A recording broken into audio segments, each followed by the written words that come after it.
It's late at night, and you're driving down a desolate stretch of highway somewhere in New Mexico. There's nothing out here except for you, your car, and the road. What you don't know is that you're about to encounter something. Something terrifying. There's no moon, and the sky is pitch black. Your own car is barely lighting up the dark road ahead of you. Just then, you spot something in your rearview mirror. It's a pair of headlights. There's nothing too strange about them, except that they are especially bright. Your eyes are so adjusted to the darkness that you have to look away. When you glance in the mirror again, you see that they're closer. Much closer. They must be going awfully fast. You don't know why, but something about the car behind you makes you feel uneasy. There's something off. You speed up a little. Maybe you can keep some distance from them, but the lights keep getting closer. So you speed up a little more. Still, they gain on you, growing bigger and bigger in your rearview mirror. You're getting nervous. They look like they are barreling right towards you. You floor it. The lights are able to keep up easily, though, and now they're right on your tail. No matter how fast you go, they stay right behind you. The lights are so bright and close that they're almost blinding. You're in a full-blown panic. What is going on? Now the lights are swerving back and forth behind you. What do they want? You take a sharp turn without indicating, but they follow you without difficulty. You keep your foot smashed down on the accelerator. Your engine is screaming, but they just get closer and closer. They're right on your bumper. The bright white lights burn your eyes so bad that you swat at the rearview mirror to point it down. You look up just in time to see the deer standing in the middle of the road. You slam on your brakes as hard as you can. Your tires squeal loudly in the night, and you brace yourself to both hit the deer and get rear-ended from behind. You stop inches from the deer as something incredible happens. The two headlights seem to split, passing by you on either side of your car. You and the deer lock eyes for a split second as if you're both thinking, "What was that?" before the deer hops away into the night. You don't know what's happening, but you're not going to wait around to find out. You throw the car in reverse and hit the gas before whipping it around 180 degrees. You can't remember how far the last town was, but there's no chance you're going in the direction of those lights. You drive as fast as you can, checking your mirror constantly to see if anything is behind you. Nothing. Just darkness. Maybe you're finally safe. No, they're right in front of you. The lights somehow appear out of nowhere right in front of your car. You turn the wheel hard to avoid a head-on collision and you go flying off the road, smashing your head against the window as the car goes flipping and rolling and tumbling. The car comes to a stop 100 feet off the road, upside down, with a lone blinking turn signal dimly lighting up the surrounding field. A single headlight approaches the car, but it's not moving like a vehicle. It's moving like an animal. You're concussed from the accident, and your vision is starting to fade. The last thing you see is a second light approaching. The next morning, the local sheriff is investigating the scene of a single car accident. Curiously, there's no body. Just a few scraps of clothing, and a pair of tennis shoes sitting neatly in the upside-down roof of the car. Strangest, though, are the childlike handprints all over the dirty car door. The sheriff doesn't know what to think. What the sheriff doesn't know is that he has just come upon the aftermath of an SCP-745 attack, a strange and mysterious creature known as the Headlights. SCP-745 is the classification the SCP Foundation has given to a bipedal, nocturnal predator, whose hunting grounds are an abandoned stretch of highway in northern New Mexico. SCP-745's most distinctive feature, by far, is its head, the top of which is a bloated sack of translucent skin.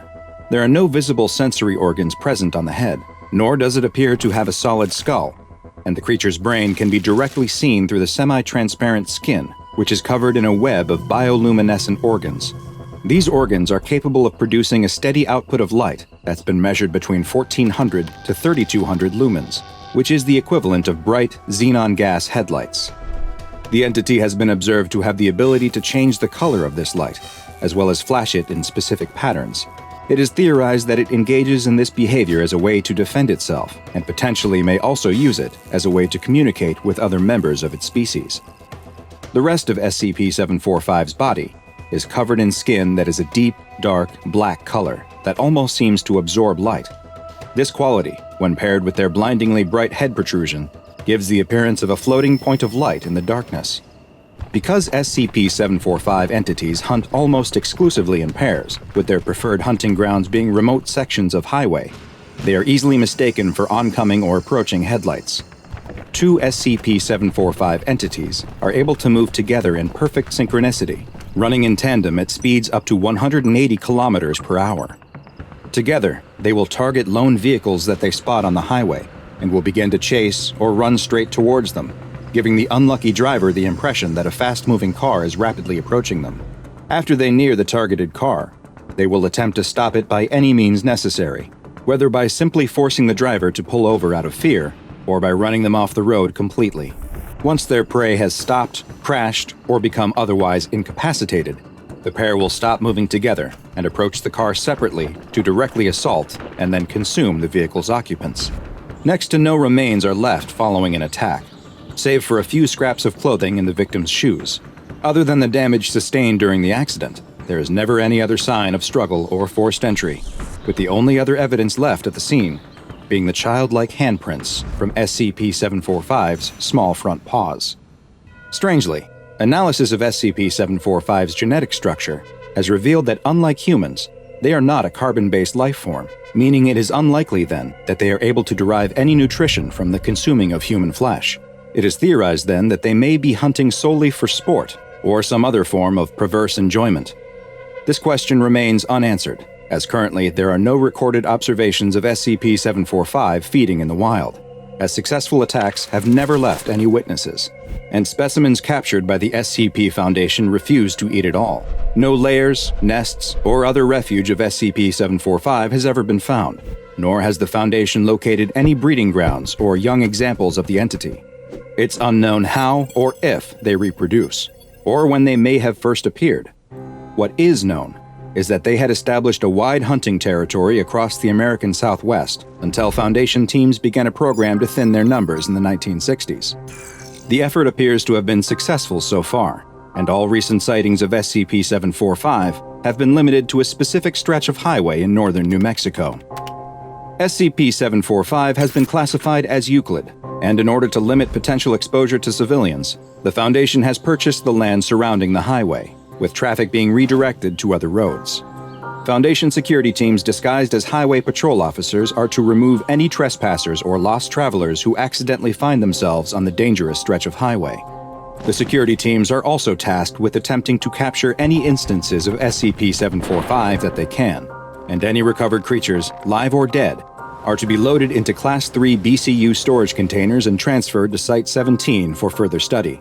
Containment procedures that are able to preserve living specimens are still being researched, and currently, no examples of SCP-745 have survived for more than a week in captivity. However, seeing as there have been no new sightings of SCP-745 outside of the isolated and monitored stretch of highway, and all reports of phantom lights elsewhere in the country have not pointed to evidence of additional SCP-745 outbreaks, they are considered to be effectively contained.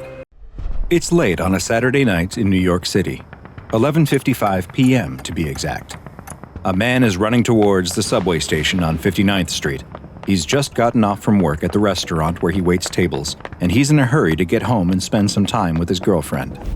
As he approaches the station, he notices something strange. Someone has placed a wooden barrier in front of the entrance. The man has never seen something like this before, but he hasn't lived in Brooklyn very long. Everything about the station looks normal behind the barrier, and he's in a hurry. He doesn't want to have to go several blocks to the next station, so he hops the barrier. What's the worst that could happen? As the man walks onto the train platform, he starts to second-guess his decision. The platform is empty, and come to think of it, he hasn't seen anyone in the station at all. Maybe he did make a mistake. Maybe the station really is closed for repairs. He turns around to leave, but just as he does, he hears a train. Good. Everything is normal. He checks his watch. 11:57 p.m. on the dot. The train comes to a stop, and its doors slide open. It looks a little older than the trains he usually rides, but it appears to be in perfect shape, and it's going the direction of his home, so he steps on board. Just like the station and the platform, there's no one else on the train. Strange, but he's ridden nearly empty trains before, especially late at night. though usually at this time on a Saturday there's at least a few people on board. Just then, he hears something in the station. He turns to see someone running down the platform crying out. "Stop! Stop!" the man in the Mass Transit Authority vest cries, dropping what looks to be his dinner on the platform as he runs. While the MTA worker is still several feet away, the doors snap shut and the train begins to move. The MTA worker cries out again to stop, but he knows there's no point. He watches as the train heads down the tracks and disappears into the darkness. With a sigh, he takes out a walkie-talkie and it squawks to life. "We've lost another one," he says. "Hi, I'm Dr. Bob, and this is SCP-052, also known as the Time-Traveling Train." SCP-052 appears to be a standard-looking Type R4 New York City subway train. Official city records state that the train was built in 1932 and decommissioned for scrap in 1975. Despite the fact that it should no longer exist, SCP-052 continues to appear on the Uptown AD track at the 59th Street and 8th Avenue station at exactly 11:57 p.m. every Saturday night. The train appears to be in perfect condition, just the same as when it was built over 80 years ago, and it is marked as an A train. Each Saturday, the train arrives at exactly the same time, opens its doors to accept or discharge passengers for precisely 5 minutes, then closes its doors and disappears until the next week. Where did the train come from? And where does it go in between the weekly appearances? These are questions the SCP Foundation is trying to answer. But perhaps the most frightening aspect of SCP-052 is that once you get on the train, there's no guarantee of ever getting off. Sadly, the majority of subjects that have been observed boarding SCP-052 have not been heard from again. The rare few that have been recovered claim to have boarded the train on various dates, ranging from 1976 all the way to the year 2204, with the latter claiming he thought he was boarding a special 300th anniversary train. Thus far, none of the recovered passengers have reported any memories or knowledge of their time on board the train between entering and exiting. Any passengers spotted disembarking from SCP-052 are to be immediately brought to Site 21 for questioning to determine their origin and assess whether they pose any threat to the current time stream. The Foundation has had great success administering Class A amnestics to passengers who arrived from the past and reintegrating them into society. But any passenger who is identified as being from the future must be held indefinitely to prevent potential disruptions to this reality's time stream, per Order 69-A1 from O5 Council Member 05-9. There are currently 26 recovered passengers being held at Site 21 who fit this description, and there are not yet any procedures in place that would allow for their safe release into modern society, nor has there been any workable theories for how to return them to their original home time. Despite the protocols in place to prevent public access, some passengers from the present have still managed to accidentally board SCP-052, and subjects from other times continue to appear. Following interviews, it's been discovered that some of these subjects arrived from alternate timelines and realities. This raises the question of whether it is possible for SCP-052 to appear in other times and places, which may require the containment of additional locations, and reports of any suspicious activity involving unscheduled trains are being monitored and investigated around the world. Following its initial discovery, several tests were attempted in order to better understand the anomalous train and what may be happening when it is no longer visible.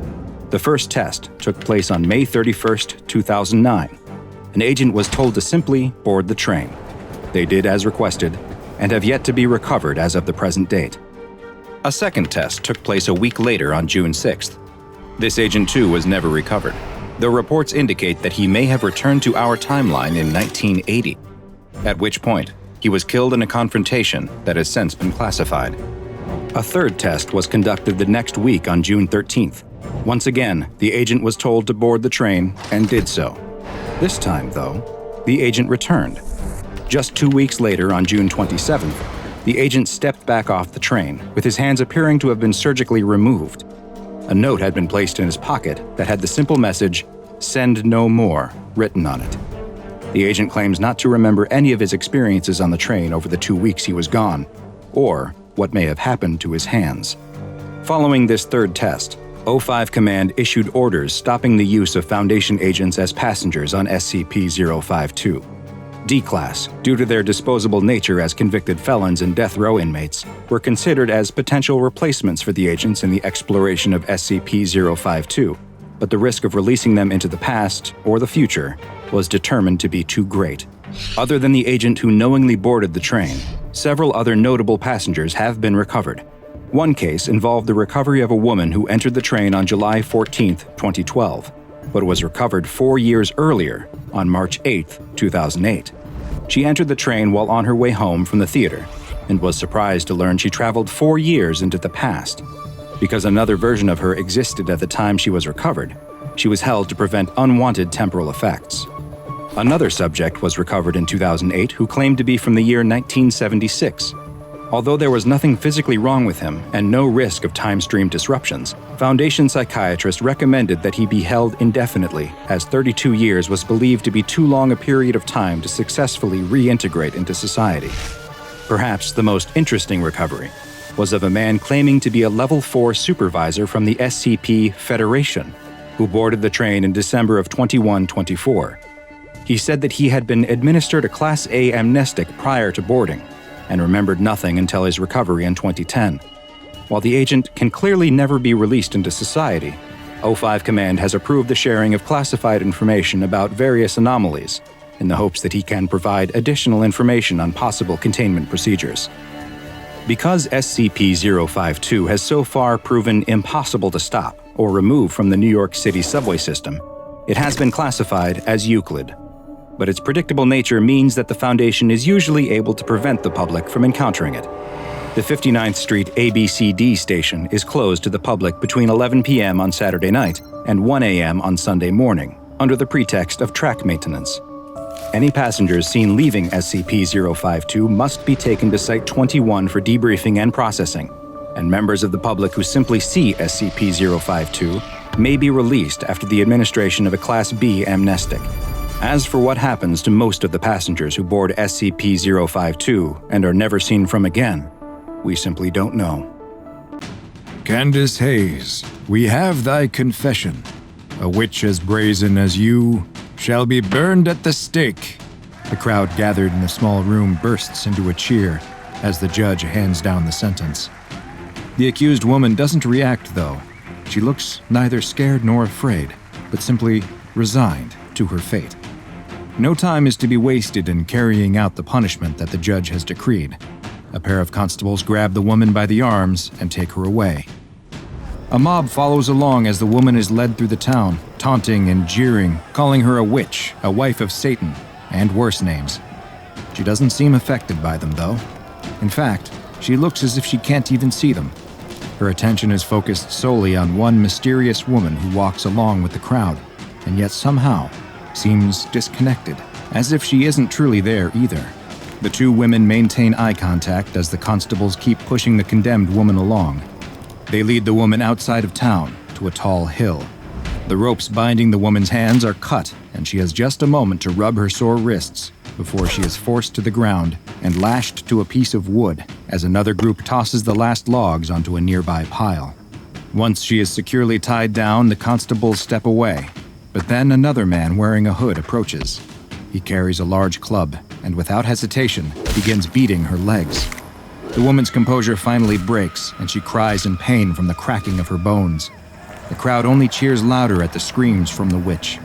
The beating has left the woman's legs mangled, but this is far from over. The woman, still strapped to the wood, is placed on the pyre, where she hangs like a scarecrow above the combustible material.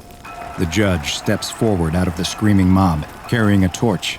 He loudly exclaims that for her crimes, she will be burned until dead. But the judge doesn't step forward. He instead announces that another will have the honor of lighting the flame. Another man steps out of the crowd and takes the torch from the judge. He walks towards the pyre and looks up at the woman. She is exhausted from the beating, but she lifts her head. She doesn't look at the man with the torch, though. She's looking past him, locking eyes with the mysterious woman who walked along with the crowd. The man looks angry, slighted that she won't even meet his eyes in this final moment, and without another moment's hesitation, he tosses the torch onto the pyre. The wood lights instantly, the tinder combusting and turning into a huge roaring fire. The crowd also erupts into even louder cries of celebration as the woman screams from inside the blaze.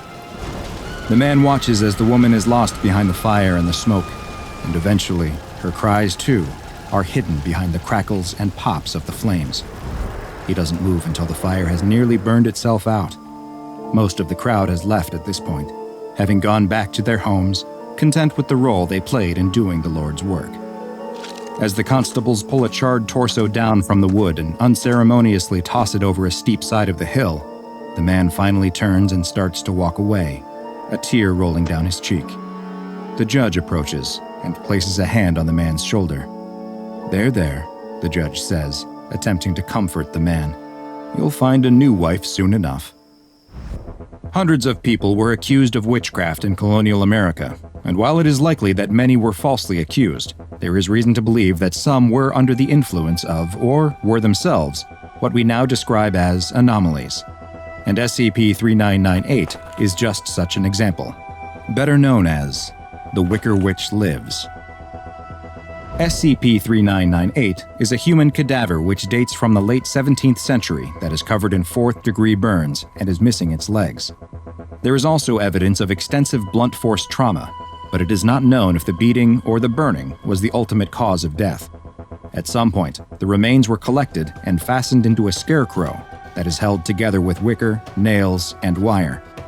While a scarecrow fashioned from a cadaver is rather unconventional, what brought SCP-3998 to the SCP Foundation's attention were its other anomalous attributes. It constantly secretes a flammable liquid from its bones that primarily consists of ethanol and human fat, and every night between 11 p.m. and 4 a.m., the corpse ignites. This fire doesn't cause any damage to the corpse, though, and it is unknown how it produces the flammable liquid or ignites. 3998 does not keep its flames to itself, though. It appears that the SCP targets those who have either killed or physically abused a romantic partner, causing them to catch fire as large quantities of boiling ethanol appear in their stomach. Their midsection will eventually melt and then explode, leading to amputation of the lower half of their body.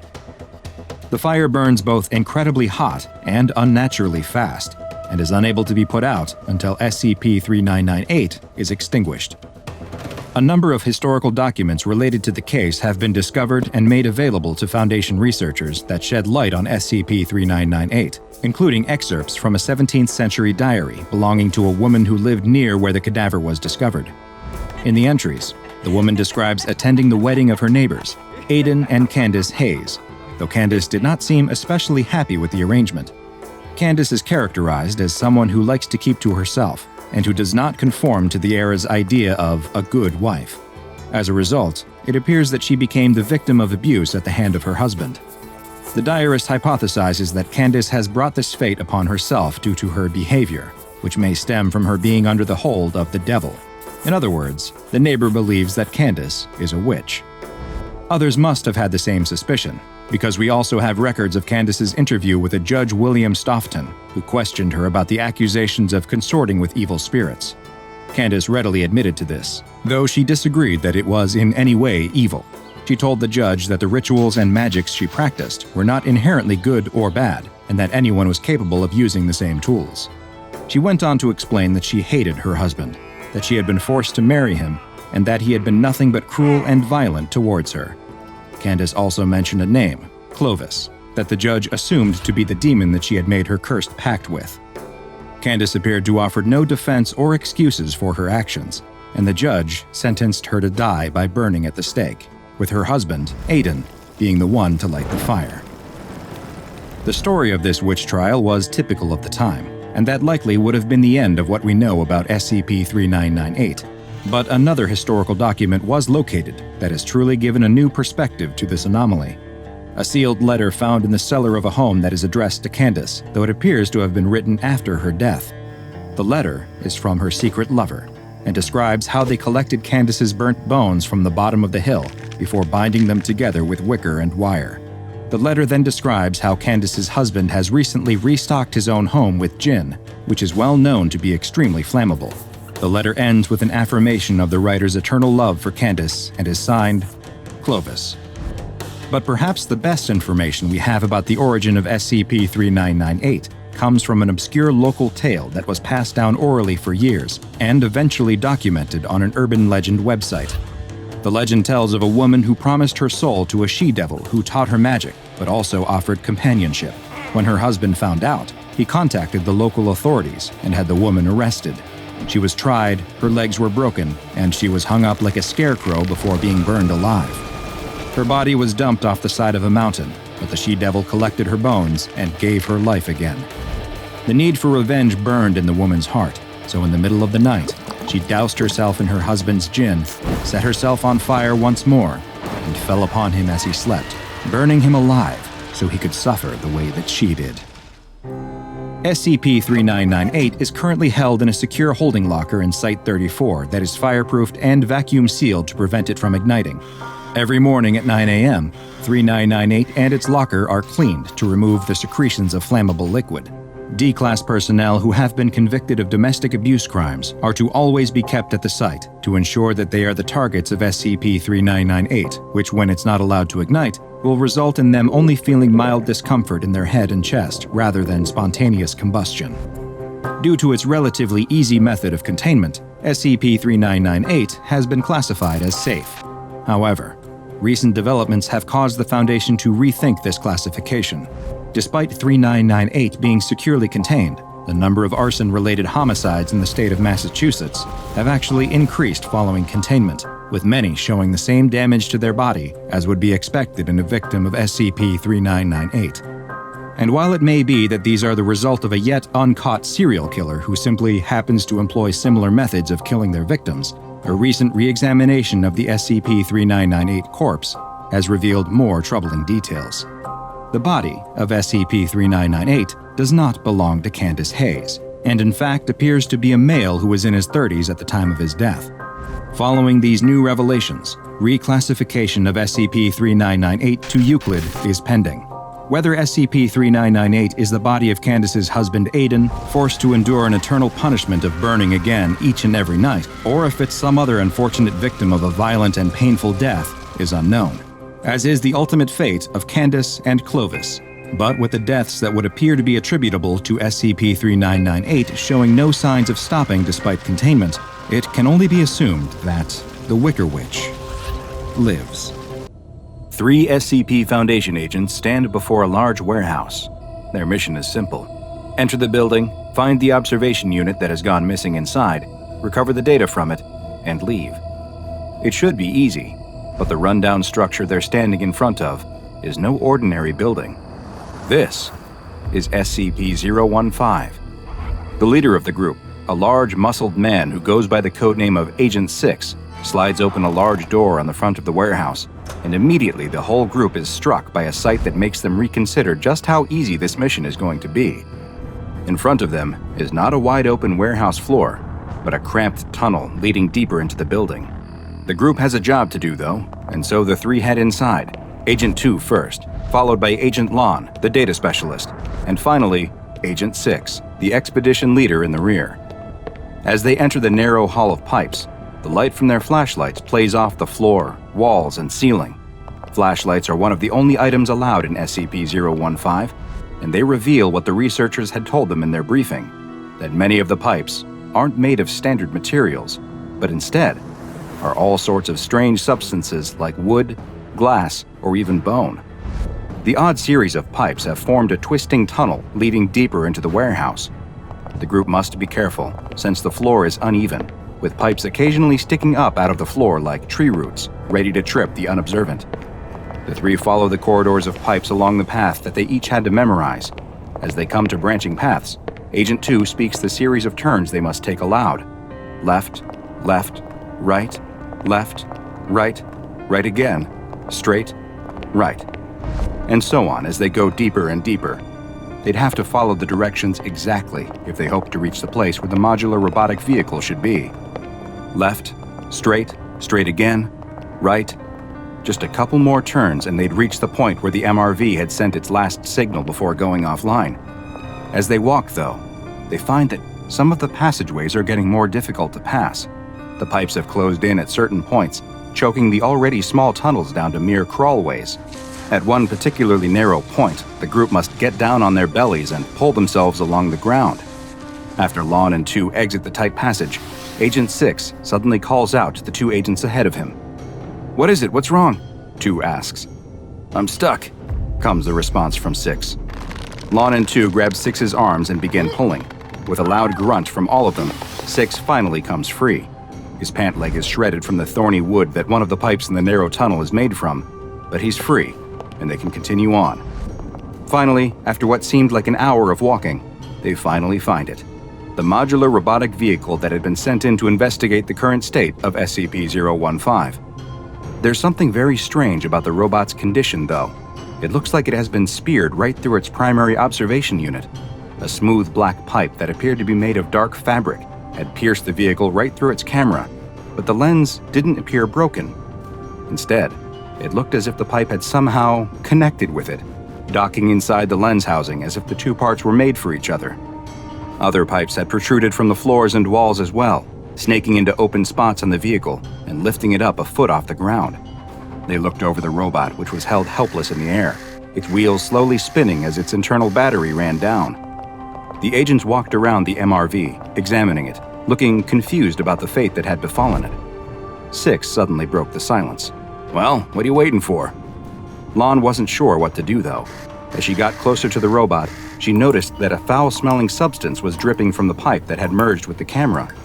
Her job was to remove the data from the MRV, but they also had strict orders not to damage anything in SCP-015. So what was she to do about the robot? Wasn't it technically a part of SCP-015 now? She was worried that if she removed the data cards, then SCP-015 might... Well, she didn't know exactly. 6 didn't buy it, though. The researchers may have told them that 015 reacts, but he could see now that it's just a bunch of weird pipes. Maybe it grows or moves a bit, but how would it even know they were there? It hadn't shown any signs of sentience, let alone sapience. He wasn't going to hang around in here any longer than he had to, though, and if Lon wouldn't get on with it, then he would. 6 moves to the MRV and flips open the data cover on its side. More of the fetid liquid pours out, but he ignores it. Lon and 2 both look at each other. Did the other hear that too? It sounded like steam venting from somewhere deep inside SCP-015. 6 doesn't seem to have heard it, and begins to remove the thin data cards from the MRV. With the data now recovered, he decides to see if he could free the vehicle from the pipes. It wasn't necessarily a mission objective, but why let good Foundation property go to waste when it's right here in front of them? 6 pulls first at the MRV, then the pipes that were running into it, but he can't get it to move. It's completely stuck, seemingly fused to the pipes. "Come on, we've got the data, let's get out of here," 2 says. But 6 isn't done trying. He sets his flashlight down and uses both hands, pushing against the wall of pipes with his foot to gain additional leverage, when suddenly, there's a creaking sound. "Ha! I think I got it." But 6 was mistaken. It wasn't the sound of the MRV coming free that he had heard, but the sound of the floor underneath him giving way. 6 falls into the floor up to his armpits, and the other 2 agents rush to help him. But as they do, they notice the glow and immediate burst of heat coming from the hole. Thickly flowing molten glass begins to fill the hole, and Agent 6 cries for help as they desperately try to pull him free. His cries turn into screams of desperation as they each grab an arm and, after a struggle, finally manage to free him and drag him from the hole. 6 is no longer screaming as he is pulled free, though. His eyes and mouth are locked wide in sheer panic. Lon is now the one who starts to scream, as she realizes that they have pulled only the top half of Agent 6 from the hole above the fiery pit. The bottom half of his body is completely gone, burned away by the heat of the liquid glass. There's no time to be shocked, though, because pipes begin to hiss and ping all around them. A wooden pipe above 2 and Lon suddenly bursts, sending a cloud of dust flying into their faces. It's powdered glass, and it starts to pour out of the broken pipe, covering what's left of 6 completely. 2 spits out a thick stream of blood, his mouth shredded from the glass particles, as Lon desperately tries not to rub them deeper into the cuts in her eyes. They both know they can't stay here, though. They have to run. The pipes are deafening as they move as quickly as they can back the way they came. It sounds like a train is barreling through the building. They're surrounded by chaos. Boiling chemicals pour out of one pipe. Tiny slicing rose thorns spray out of another. They come to a crawlway that's just a couple feet wide, but it's their only way forward, and they have no choice but to enter. 2 dives in and starts crawling. Lon is hesitant, but a blast of steam from a pipe near her head convinces her she has no choice, and she follows after him. 2 wriggles through the narrow passage and is surrounded by more sounds of pipes creaking all around him. Each one seems like it might burst and pour who knows what deadly substance onto him. But he has to suppress his fear and keep moving forward. Finally, he emerges into a wider hallway. He turns and looks back at the hole. Lon should have been right behind him, but there's no sign of her. He sticks his head back in and calls for her. There's no response, but he can hear her still in there, somewhere in the dark, struggling. He has to help her. 2 gets back into the passage and starts crawling. She couldn't have been that far behind him, probably just around the next turn. But as he crawls around the bend, there's nothing there, just another wall of pipes. The passage has been sealed up. It's a dead end. He presses his ear to the wall and can hear Lon screaming on the other side. He hits his flashlight against the pipes in anger. The pipe shakes for a moment, then bursts, spraying out a black liquid that covers his hand. It's some kind of corrosive acid, and he screams as it burns through his gloves to the flesh beneath. He quickly crawls backwards out of the narrow tunnel and emerges back out into the wider passage. Chu cradles his hand, trying not to look at the exposed bone. "I'm sorry," he cries as he runs through the tunnel of pipes towards what he hopes is the exit. "I'll get help. I'll come back, I swear." Lon can't hear his promises, though. She heard what she thought was a pipe burst followed by Chu's cries, but she doesn't know now if he's dead or alive. She decides she has no choice but to go back the way she came. Maybe there's another way out. But after moving just a few inches, her feet touch a solid wall. She's trapped in a space no bigger than a coffin. She feels around, but there's nothing here in the dark. Nothing at all. Just smooth, fuzzy, warm pipes. No, wait. There is something. A gap in the ceiling. But it's just the open end of another pipe. And now, there's something dripping out of it. Droplets of whatever the substance is land on her face, and then a full stream of liquid pours out onto her. She coughs as it gets into her mouth, but then realizes that it's sweet. It's honey? At least it wasn't molten glass or deadly acid. Maybe she could even survive for a time on the liquid until another expedition team came to rescue her. Her brief moment of hope is cut short when she realizes that the pipe isn't stopping and that she's already lying in an inch-deep pool of honey. Lon beats on the walls and ceiling as the honey continues to rise around her and screams for help. She tries to plug the pipe with her fingers, but it's no use. Nothing can stop more and more of it from pouring out. The honey continues to rise around her, and all she can do is scream and claw at the pipes that have created her tomb. She presses her lips to the ceiling in an attempt to gain one last breath before the honey completely fills the space. Her final choking gasps are sickly and sweet as the honey fills her lungs. Agent 2 keeps running through the tunnel of pipes. His hand no longer hurts, at least, either from the shock or from the fact that all the nerve endings had been burned away. The horrible sounds coming from the pipes seem to have stopped too. Maybe he really would make it out of this alive. Lon might have found another way out too. There's no telling how many routes through this maze of pipes exist. He would probably exit the building to find her outside waiting for him. Poor Agent 6, though. He never had a chance after opening that cover on the MRV.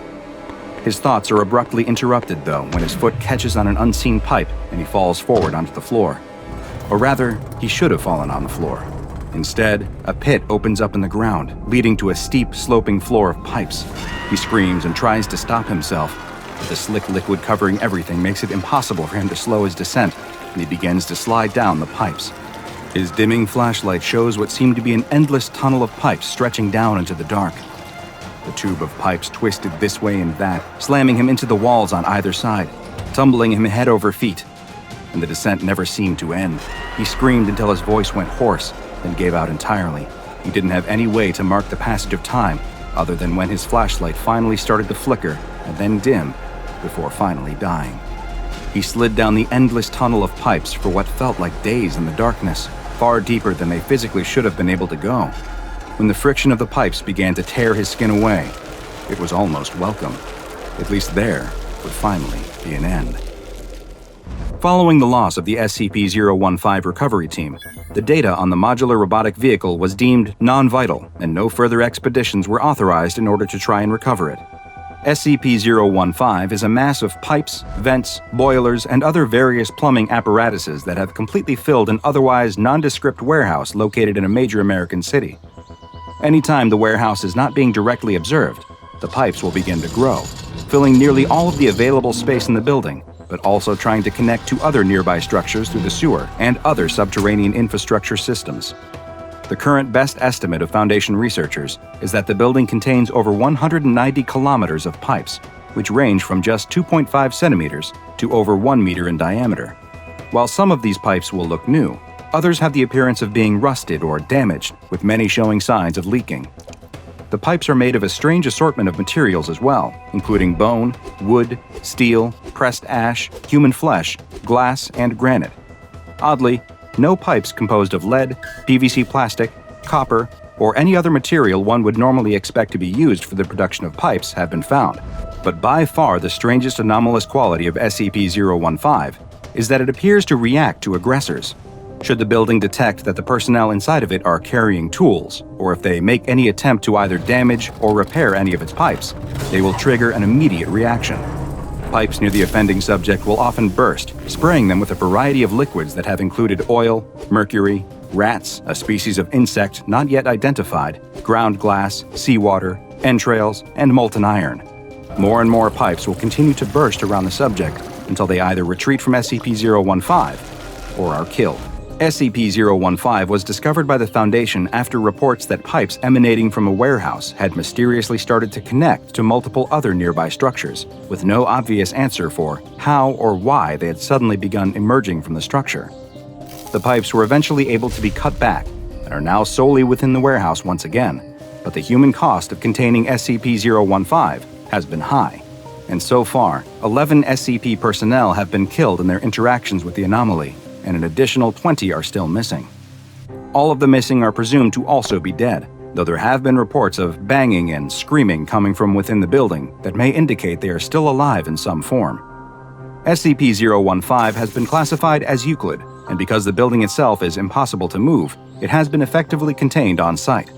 The Foundation maintains a gap of at least 2 meters around the warehouse, and no structures are allowed to be built that make contact with the building's outer walls. Should any protrusions from SCP-015 be detected, the pipes are to be immediately capped and sealed. Internal exploration of SCP-015 is permitted with approval from senior staff, but following numerous losses within the site, expedition teams must consist of 3 members, all of whom are equipped with safety lines and GPS tracking. The teams are not allowed to bring any hand or power tools within the building, nor are they to attempt any repairs or maintenance of any kind while inside. There's no need to enforce these rules, though, seeing as SCP-015 appears more than happy to terminate the offenders itself. The SCP Foundation contains many anomalous locations, though SCP-015 may just be one of the strangest. The explorer slashes his way through the jungle, using his large machete to hack through the thick undergrowth. He suddenly stops and turns around. "Which way was it again?" His local guide answers, but he must wait for him to finish and his research assistant to translate. "He says to continue straight. It's just another 100 yards or so." The gentleman explorer offers a quick nod before turning to resume cutting his way through the forest. The guide was right, though, because after a short way, the dense jungle suddenly opens up, giving way to a clearing that reveals one of the most incredible things the explorer has ever seen. Just ahead of him, rising out of the forest, is a massive, ancient stone temple. A huge step pyramid of solid stone, intricately carved and covered with elaborate statues. The colossal structure looks like it has been abandoned for centuries, if not longer, with nature having done its best to reclaim the stone and cover the pyramid in vines and other plants. The team approaches the temple, but stops in front of a stone monument that stands in front of it. The explorer traces its carved lines with his finger, knocking the dirt away to reveal its weathered pictograph. It appears to depict a sort of creature, but with large spread wings instead of arms. "Perhaps a kind of ritualistic garb?" the explorer says to his assistant. The assistant hastily scribbles in her notebook, trying to document everything she can. "Yes, this is definitely a priest-like figure of some kind. Maybe a leader of this temple, thanks to the connection he shares to their..." The explorer's musings are interrupted by his guide, who he angrily spins around to face. "Yes, what? What is it?" His research assistant translates for him as usual. "He says that we should go no further, that it's too dangerous." "Nonsense," replies the explorer. "We came all this way, and who knows what fantastic treasures await us inside. Historical treasures, I mean. Artifacts. Treasures of knowledge, of course." "Of course," replies his assistant, before following her boss as he starts making his way up the step pyramid, as the guide holds true to his stated intentions and waits near the edge of the jungle. The two of them walk through an entrance that leads into a long, dark hallway. With only torches to light their way, it's impossible to see just how deep it runs into the temple. The explorer stops to examine the walls, which are covered in even more carvings. He can see that there are complicated geometric patterns, but also many more depictions of the same winged creature that was on the monument outside. Here, though, the creatures are depicted in moments of action. They appear to be running, chasing, reaching out and grabbing for people. They are shown attacking them, picking them up, carrying them away to... Right where the pictograph story should reveal its climax is a chunk of missing wall. It must have fallen off at some point. Oh well, the explorer declares before moving on to explore more of the temple. His assistant doesn't follow, though. She spots several pieces of stone on the floor underneath the missing panel and kneels down to get a closer look. She begins to gather them together, rearranging the various pieces back into their original form. Meanwhile, the explorer's attention has been caught by something else. On the other side of the hall is a statue of a tall, proud warrior, and in his hand, he clutches a large bejeweled spear, the gemstones adorning it sparkling in the torchlight. The explorer reaches out and grips the spear's handle. He begins to pull, perhaps being a little rougher than one should with an ancient artifact, but he wants this fabulous jeweled piece, and even more than the spear itself, he wants the acclaim it will bring him back home. As the explorer pulls on the spear, his research assistant moves the final piece of the broken wall carving into position. She holds her torch over it to get a better look, and she gasps. The winged creatures are carrying people away, but that isn't the end of the story. They are bringing them somewhere, and she can even see now that they are being presented to an even bigger winged creature. It's a monster that is feeding on the people. The assistant turns to tell the explorer what she has found, and just as she does, she watches as he is finally able to rend the spear loose from the statue's grip. The statue finally letting go causes him to fall backwards to the ground, where he lies, marveling at the beautiful jeweled spear in his hands. "Look out!" yells his assistant. The explorer doesn't notice that the statue is precariously rocking back and forth, and he rolls out of the way just before it crashes down right where he was lying and admiring the spear. "Are you okay?" she asks as she rushes over. "I think so," he tells her. "Just a little bump on the head. Nothing that can't be fixed up by a good..." "By a good what?" she asks, but he seems distracted by something behind her. By God, what is that?" He points, and the research assistant turns to see something emerging from a hole in the wall where the statue once stood. It's one of the creatures from the wall carvings, a bizarre half-man, half-lizard with wings instead of arms. Though there's no flesh at all, the creature is completely made of bone. The two of them both scream at the skeletonized half-human, and the creature screams right back at them, emitting a shrill, high-pitched squeal.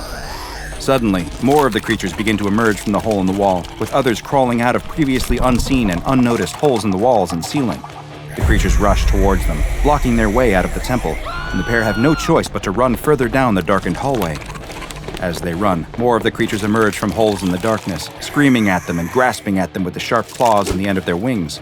As they round a corner, one reaches out and grasps the explorer's ankle, causing him to trip and fall hard onto the stone floor. His assistant rushes to his aid, but as she is helping him up, two more of the creatures appear behind her and envelop her in their bony, winged arms. The explorer stands up and stabs at one of them with the jeweled spear as they drag her into a dark hole, but a third tears it from his hands. With more still coming down the hallway behind him, the explorer has to run. The hallway in front of him looks to have collapsed at some point in the past, and he has no choice but to enter one of the dark tunnels that has been carved into the rock. The narrow tunnel winds back and forth, and the explorer is unsure of where he is going or what his plan is.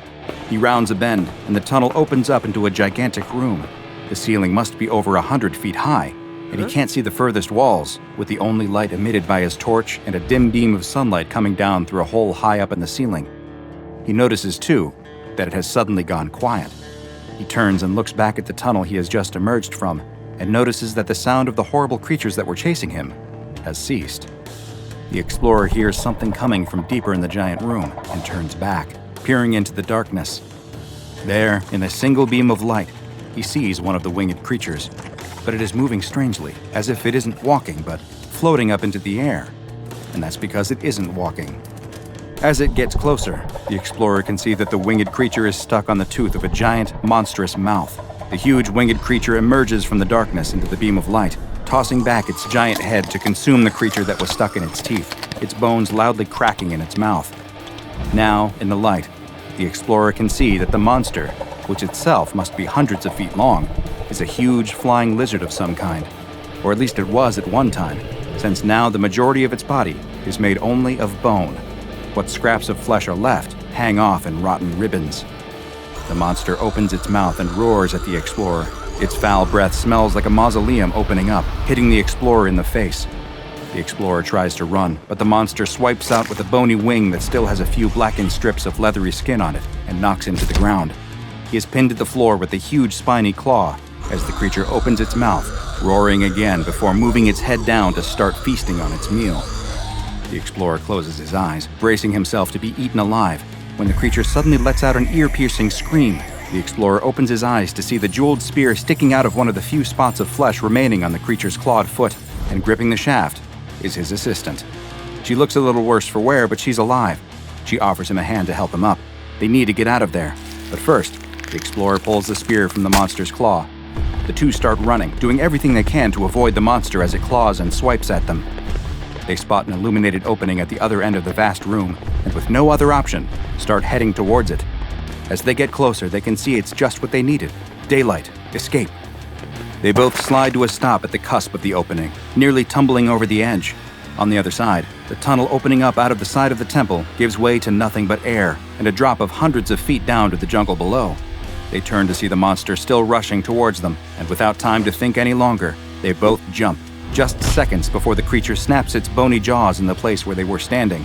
It's too big to fit anything more than its mouth out the door, and it howls and screams as they fall through the air before crashing into the ground below.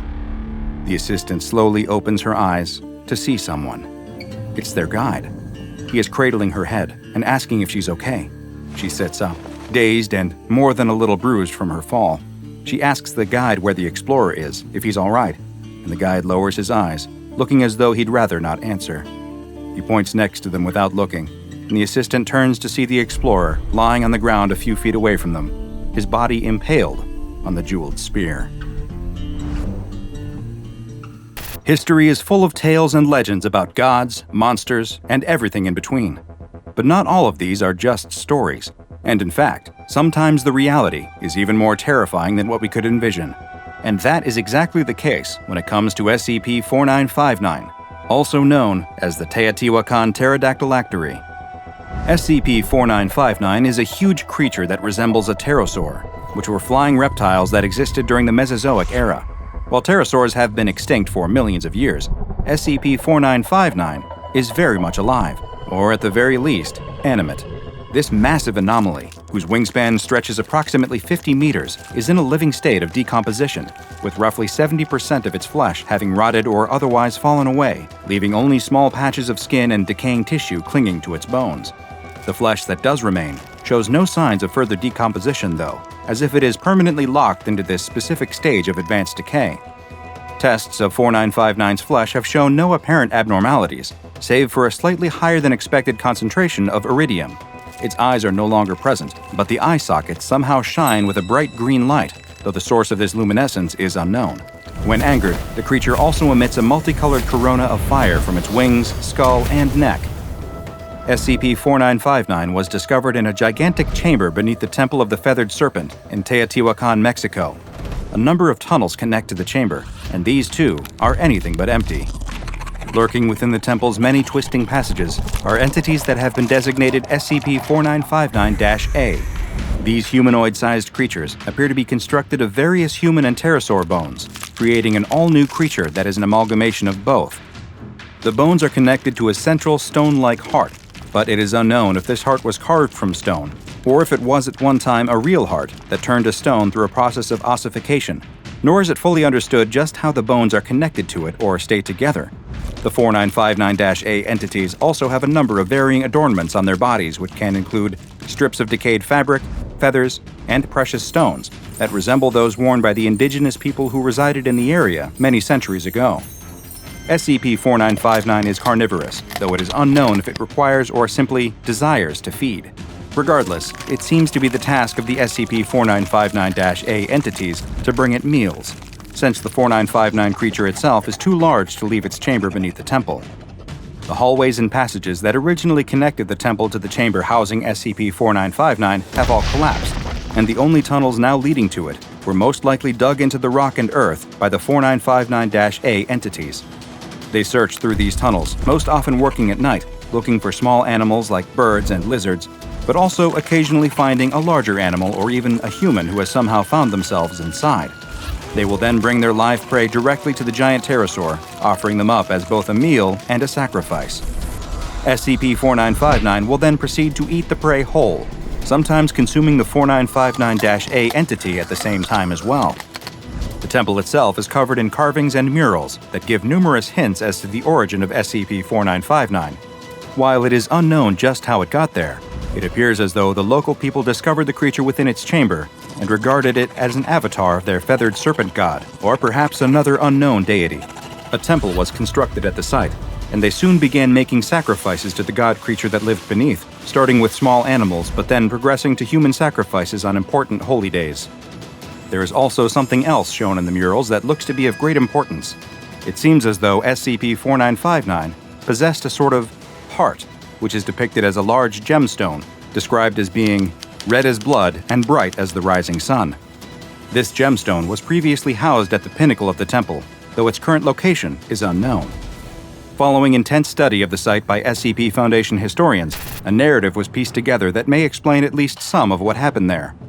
It seems as though there was an uprising within the local population in roughly the 6th century AD. A conflict had arisen amongst the people as to whether this really was a god, or something else, something evil. Those who doubted the deific origins of SCP-4959 wrested control of the temple and journeyed into its depths to attempt to kill the creature. The many scorch marks on the wall are a testament to the battle that likely took place, and while they suffered many losses, it appears as though they were at least able to seal the chamber shut. It is currently unknown what became of the great jewel on top of the temple after this, but its location is of great interest to the Foundation, given that it may well be the source of SCP-4959's longevity. SCP-4959 has been classified as Euclid, and it continues to be contained within the chamber beneath the Temple of the Feathered Serpent, though all of the tunnel entrances leading into it have been blocked by reinforced gates. If new ones are discovered as the result of SCP-4959-A's continued tunneling, they too are to be gated and sealed. Once per week, a large live animal, most often a cow, is deposited down a shaft that leads directly to the chamber, and so far, this seems to be keeping SCP-4959 content to stay within its tomb. Just what is SCP-4959? And what are the half-man, half-pterosaur creatures who serve it? Are they former human sacrifices, now destined to live an eternity in servitude to their master? If SCP-4959 was a god at one point, the fact that we are now the ones responsible for feeding it and keeping it happy means that, in a sense, we are the ones serving it now. A young woman is spending the morning in town, completing a few errands she's been meaning to get to for a while. She picks up a few items from the supermarket, gets the cracked screen on her smartphone repaired, and decides to treat herself to a Danish from a local bakery. It's a relatively idyllic Tuesday, until she turns the corner into a narrow side street and sees them. It can often be a little disconcerting to suddenly find yourself staring at a crowd that is gathered for seemingly no reason, but something about this one makes her particularly nervous, and she quickly realizes why. Each person in the tightly packed together group is grinning, as if they are all in on a particularly cruel joke about her. At face value, they all seem to be very different people, a collage of ages, races, genders, in different clothes with different styles, and yet they're all walking with perfect synchronicity, one perfectly timed footfall at a time. This is enough to seriously creep her out. Whatever this strange group of people is doing, she wants no part of it. Instead, she turns and heads in the opposite direction, fast walking and stealing discreet but frequent glances over her shoulder. She can't help but notice, even when the crowd exits the small side street, that they remain huddled together, like security guards packed tight around some invisible VIP. And even worse, they seem to be following her trajectory, getting faster, getting closer, still perfectly in sync with one another. How are all these people gaining so fast? She thinks to herself. When she's around a corner and out of sight, she does the sensible thing and breaks into a sprint, eager to put some distance between herself and them. Even though they haven't shown any signs of overt aggression, she can tell on some visceral level that they mean her great harm. She knows if ever they get close enough, within grasping distance, something terrible will happen. She's soon back at her home and locks herself in, bolting the door behind her. She breathes a sigh, but she's not relieved. Not really. Maybe she's paranoid, but she feels like she isn't out of the woods just yet. Those eerie smiles, those perfect footsteps, she can't get them out of her mind. She slips into her kitchen and slides a knife out of the block. She tells herself that doing this is a little crazy, but having some kind of weapon in hand makes her feel at least a little bit safer. But whatever the feelings of comfort the knife gives her are shattered when she hears the doorbell ring. She hadn't ordered anything. She wasn't expecting anyone. Who could that be? She hides the knife behind her back and makes her way towards the door. Ding dong, it rings again. Whoever is on the other side is getting impatient. She opens the door slightly, but leaves the chain in place. There's a smiling man in a business suit on the other side. She's racking her brain, trying to remember. Is he one of the people from the crowd? Or is she just imagining things because she's freaked out? She can't tell anymore. She can feel her palm getting sweaty around the knife's handle. The man at the door clears his throat and says, "Excuse me, ma'am, I won't take up too much of your time, but I wanted to ask, have you heard the good word?" She shakes her head and tells the stranger that she isn't interested in hearing his pitch, but he just keeps smiling and presses on. Do you ever feel lonely, dissatisfied, unfulfilled? Don't you ever wish that you could become a part of something bigger than yourself? It'd be a real weight off your shoulders. She's starting to run out of polite ways to deny him when she hears a faint tapping against the nearby glass. The young woman turns her head and looks into her living room. There's a smiling woman standing at the window, rapping on the glass with her knuckles, grinning. The chill sets in immediately. She recognizes that face with absolute certainty. It's one of the people from the crowd, and now she knows for sure that the man at the door is too. But when she turns back to him, all she sees is his hand reaching through the gap in the door for her. She screams and backs away, instinctively slashing the knife at him. 2 fingers fall to the floor, but there's no blood, just thick, flesh-colored pus dripping from the 2 stumps. The hand doesn't even flinch. It keeps reaching, and soon the gap in the door is crowded with the faces of even more grinning human figures. She turns and runs as the sheer collected momentum of the crowd forces open the door. They spill into the hallway, tumbling over each other, but still smiling. She notices something trailing out of their clothes, long, sinewy ropes that look like they're made of living flesh, wriggling and pumping with each passing second. This whole situation seems to just be getting worse and worse. Thinking quickly, she decides to flee up the stairs. If she gets to her bedroom fast enough, she can lock her door from the inside, open the window, and climb down the trellis into the yard before they can break in. In that moment, it seems like the best course of action, but only because she has no idea just how quickly the crowd can close the distance. In an instant, the crowd is up onto the stairs and following her, extending their grasping hands in unison. Who are these people? Why are they doing this? The questions that flood her mind are soon forced out by the shock of the grinning stranger in the business suit, pulling her into a powerful bear hug. He squeezes hard, and she can feel it in her muscles and bones. She wriggles for her life, but she can't resist his strength. The rest of the crowd reaches for her. She spots those awful fleshy cords again, emerging from the backs of all these terrifying strangers. And now she sees what they're all leading back to, a giant, formless blob of flesh, like some corrupted, unknown organ, a huge, monstrous tumor. It pulses and throbs. Just looking at it makes her want to be sick, and she can feel the most horrible energy coming off of it. Whatever this thing is, it wants her. It's reaching for her. Fight or flight kicks in, and this time flight isn't an option. The stranger in the suit has a good grip on her, in spite of his missing fingers, but she's still got the knife. She can see the cord trailing from his back into the giant flesh blob, and with one decisive strike, she severs it with the kitchen knife. Immediately, the man in the suit lets go of her. Both ends of the cord flop down, spraying more of the flesh-colored pus, but the effect on the man himself is even more drastic. He flails around, making the most horrible guttural gurgling noises she's ever heard. He heaves and vomits out gallons of the pus. It sprays from his eyes and nose like a fire hose.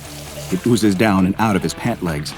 His body deflates like a punctured balloon as the awful substance cascades out of him, until all that's left is a wet, vacant sack of skin and clothes, quivering on the floor. But she doesn't have time to dwell on the horrors she's just witnessed. She needs to get out of here, now. She turns and continues running up the stairs as the crowd regroups and begins chasing her. She can hear their perfectly synchronized footsteps sloshing through the liquids of their fallen member. They've barely even slowed down. She keeps running. She just needs to keep running. A number of hands close around her body. Several of them clamp around her wrist, squeezing tight until the knife falls from her hand and clatters to the ground. They've learned already. The crowd rises up and closes around her. No matter how hard she struggles, they won't budge. They just keep huddling in. She can hear the giant pulsing mass of flesh closing in behind her. She feels one of those long, fleshy cords slithering up her back, its fibrous strands easing their way into her flesh until the connection is made. Her eyes roll up into her head as it pumps the fluid into her body, melting away everything inside and congealing it into the same nightmarish slop that she'd just seen splattering out of the man in the business suit moments ago. Little by little, everything that was once her is hollowed out, filled in, and painted over. Once the transformation is complete, she smiles, just like all the others. But she's not she anymore. She's just another part of it, its newest addition, a replacement for the man in the suit. The crowd leaves shortly after, keeping perfect step, looking for some new friends. At some point, everyone has felt the desire to fit in, but one anomaly takes the desire to join the throng to its ultimate extreme. This is SCP-428, also known as The Crowd. In its purest state, SCP-428 is an amorphous mass of flesh connected to a number of human hosts with organic tendrils, similar to umbilical cords. The central mass is obscured by its multiple human hosts, numbering 14 at the present moment, and it is an extremely dangerous entity. Once an individual is assimilated into its mass, they are to be considered lost. Upon assimilation, all of the victim's complex internal structures, bones, musculature, organs, nervous system, are instead replaced by material similar in composition to the amorphous mass that controls them. All that remains is their skin and vague shape, being piloted by the SCP-428 hub. When not actively seeking new victims to assimilate, SCP-428 enters a dormant state, its assimilated victims standing in a circle around the hub, audibly mumbling to one another and swaying gently. SCP-428 and its crowd will enter a hostile state if anyone travels within 2 meters of it. With surprising speed and ferocity, members of the crowd will try to mob the unfortunate victim in a sudden ambush, bringing them into the proximity of the hub. If they remain in this state for over 10 seconds, a cord will attach to their body and their vital systems will be replaced, and they will be assimilated into the crowd, just like the other victims of SCP-428 were before them. If, however, the victim somehow manages to escape before the process is complete, this will not be the end of their ordeal. Should someone evade its attention, SCP-428 and the crowd will enter a period of active hunting behavior to seek out the escaping victim. Failing that, they will try to assimilate any human wandering into their vicinity. There is no safe way to approach SCP-428 or any of its members under any circumstances. To do so is to court a fate worse than death. When a victim is assimilated, SCP-428 and the crowd will return to a dormant state until another victim presents itself. Foundation studies have determined that SCP-428 seeks to add at least one person to its crowd every month, and if a person is not provided, then it will engage in hunting behavior, putting everyone in the area in grave danger. SCP-428 isn't controlling a gaggle of mindless zombies, though. It is an extremely intelligent hive mind, made all the more frightening by the fact that it absorbs the knowledge, memories, and skills of each of its victims, and can reapply them through any of the others. Because of this, it appears to have incredibly adept knowledge of the human mind, and will happily resort to using tactics of psychological manipulation to gain an advantage. Despite being a large crowd, tests have shown that SCP-428 and its assimilated victims can move terrifyingly fast. This is because, due to the very nature of the perfectly attuned hive mind, they can walk or run in perfect synchronicity. To best understand this, picture a centipede skittering at great speed across a wall. So many legs, but all sharing a perfectly coordinated nervous system, working together to move the creature with military precision. Even individually, each member of the crowd is a formidable foe. Once they become part of SCP-428, they exhibit greatly increased strength. They show no signs of feeling pain, and also have the ability to quickly heal any injuries. Wounds also do not seem to impede function whatsoever. A member of the crowd getting shot in the leg won't slow it down in the slightest. However, while this creature is incredibly intelligent and dangerous, the same can be said for the SCP Foundation, and in the time since they discovered it, they have ascertained a few weaknesses, even though some of this knowledge came at a heavy cost. Though members of the crowd appear significantly resistant to damage, the SCP-428 hub itself appears to be vulnerable to attack and more than capable of feeling pain. If the hub is damaged in a manner that would cause pain, every member of the crowd is able to feel it, often collapsing and writhing around in agony. When the creature collects itself, it will retreat, guarded by its human shields. The Foundation has used this method to corral the creature back into containment during breaches, with the controlled applications of fire or electricity being favorite methods of Foundation security forces. Severing the connection between a member of the crowd and the central hub is also a surefire way to weaken the overall ability of SCP-428. A severed crowd member will immediately collapse, the SCP-428 material inside it liquefying and excreting from every orifice. This may intensify SCP-428's drive to discover a new victim, but it can also be used as a method of population control for the crowd itself. There has been one major incident concerning SCP-428 since its containment at the SCP Foundation, and it acted as a painful reminder to all staff that one should never underestimate the abilities of the anomalies they contain. Evidently, one of the people assimilated by SCP-428 in the past was skilled in the art of lockpicking, as SCP-428 had absorbed this skill. It took apart one of its members' belts and used the pieces to pick the lock of its containment chamber from the inside. It then positioned one of its female victims, crouching just outside the door, the cord slithering through the crack in the door behind her. She fell to her knees and began to weep loudly, attracting the attention of a nearby researcher. Naturally, when you hear a distressed person crying, it's human instinct to go investigate and help, and this particular researcher hadn't been briefed on the nature and abilities of SCP-428, which left him completely unprepared for the horrifying fate that awaited him. As he leaned in to comfort the crying woman, the rest of the crowd immediately emerged from the containment chamber's door, mobbing him. One forced its hand over his mouth, stifling his frightened scream as he was pulled in and quickly assimilated. While SCP-428 could pick locks, absorbing a member of SCP Foundation staff, both giving it access to the Foundation site layouts and inner workings, as well as a presentable frontman to assuage suspicion, was like getting its fleshy tendrils on a kind of master key. SCP-428 and its crowd, with the assimilated researcher at the head, progressed through the building, avoiding key security checkpoints and absorbing several other researchers and guards along the way. This was a particularly frightening development, as it allowed SCP-428 to further expand both its knowledge of the SCP Foundation and its skills in everything from science to armed and hand-to-hand combat. With every new person it took in, it grew significantly stronger and more dangerous to Foundation personnel. Thankfully, it drew the right kind of attention before it had a chance to escape the containment site proper. A mobile task force was dispatched to contain SCP-428 and the crowd and force it back into its containment chamber. However, being an extremely persistent creature, this minor setback didn't do anything to quell its desire to escape. Given that several members of its crowd were now ex-Foundation staff members, it tried to leverage this in order to manipulate the people guarding its chamber. This became such a problem that a researcher appended a note to its file, reading, "People, these casualties are gone. They are SCP-428 now. No matter what it might say or do, they are not your work colleagues nor your friends anymore. Remember this, it may save your life. SCP-428 and its crowd is currently contained in a 5 meter by 5 meter by 5 meter cell, with walls electrified to 30,000 volts to discourage attempts by members of the crowd to break or climb them. The cell is accessed via an airlock, and entry is restricted to Level 3 researchers and below, while escorted by 2 armed guards in order to eliminate the risk of SCP-428 absorbing a valuable asset to the SCP Foundation and coming into possession of truly catastrophic knowledge and skills as a result. Just imagine the disastrous results if, say, a member of the O5 Council were suddenly a part of SCP-428.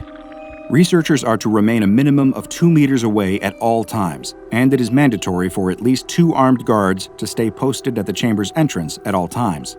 SCP-428 is to be given 1 member of D-Class personnel to assimilate every single month in order to prevent it from engaging in hunting behavior. Due to SCP-428's frightening ability to absorb memories, skills, and intelligence, all D-classes given to 428 are screened for low intelligence and a lack of valuable skills to ensure that the anomaly isn't being given any new aces up its sleeves. However, continually giving SCP-428 new victims is going to increase its overall size and thus necessitate gradual containment upgrades. The possibility of permanently neutralizing SCP-428 is being explored, but in the meantime, it has been given the Euclid Object Class because of its intelligence, skills, and unpredictability. While the SCP Foundation is all about sacrificing the individual for the greater good, this is one frightening collective that they couldn't endorse becoming a part of. The 13-year-old boy gets a running start before leaping across from one moss-covered boulder to another.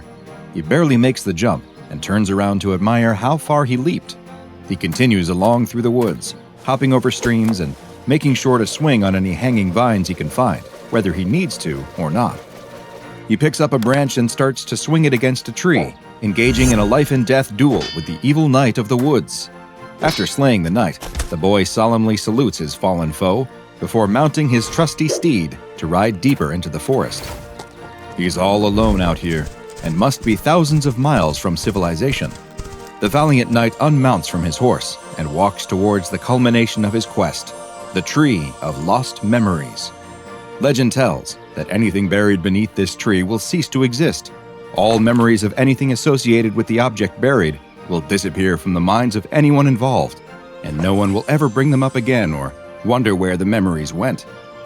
The knight takes a letter sealed with wax from where he was keeping it safely inside of his armor and kneels in front of the tree. He brushes the leaves and dirt away from a spot near the base of the tree and digs a small hole with his hands before placing the letter inside the hole. The boy looks down at the letter, satisfied with his work.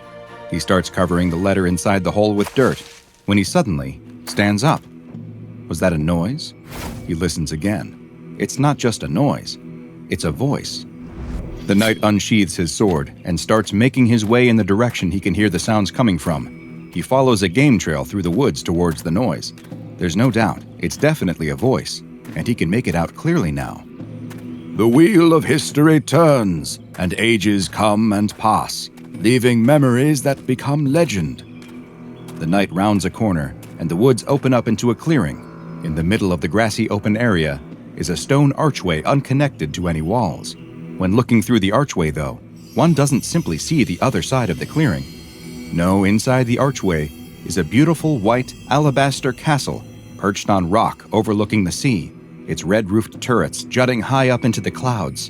And standing next to the archway that seems to lead to another land is an old man dressed in a long flowing robe, a wizard's robe. The boy steps out of the woods into the clearing. What is this old man doing out here? And what's going on with this archway? It really does look like it is showing something it shouldn't be able to.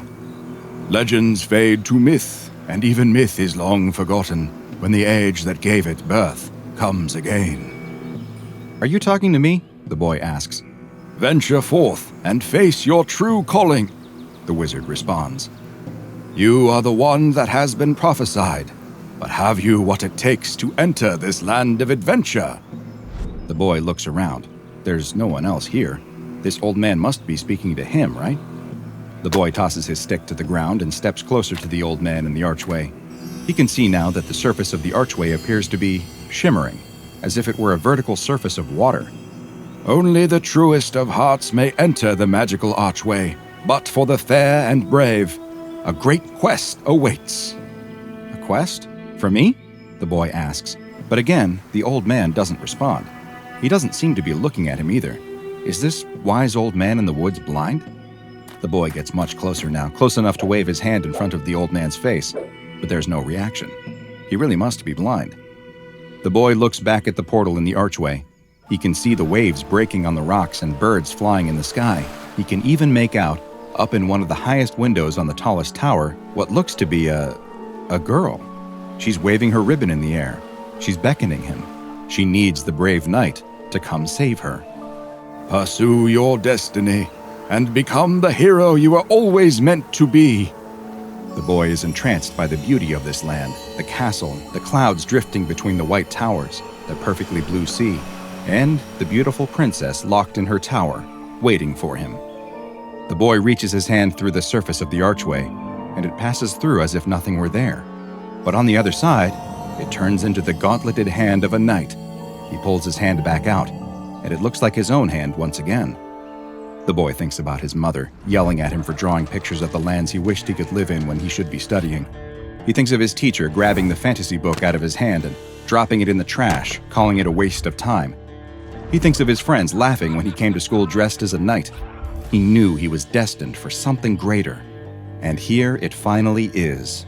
He really is a knight. He's the hero that was prophesied.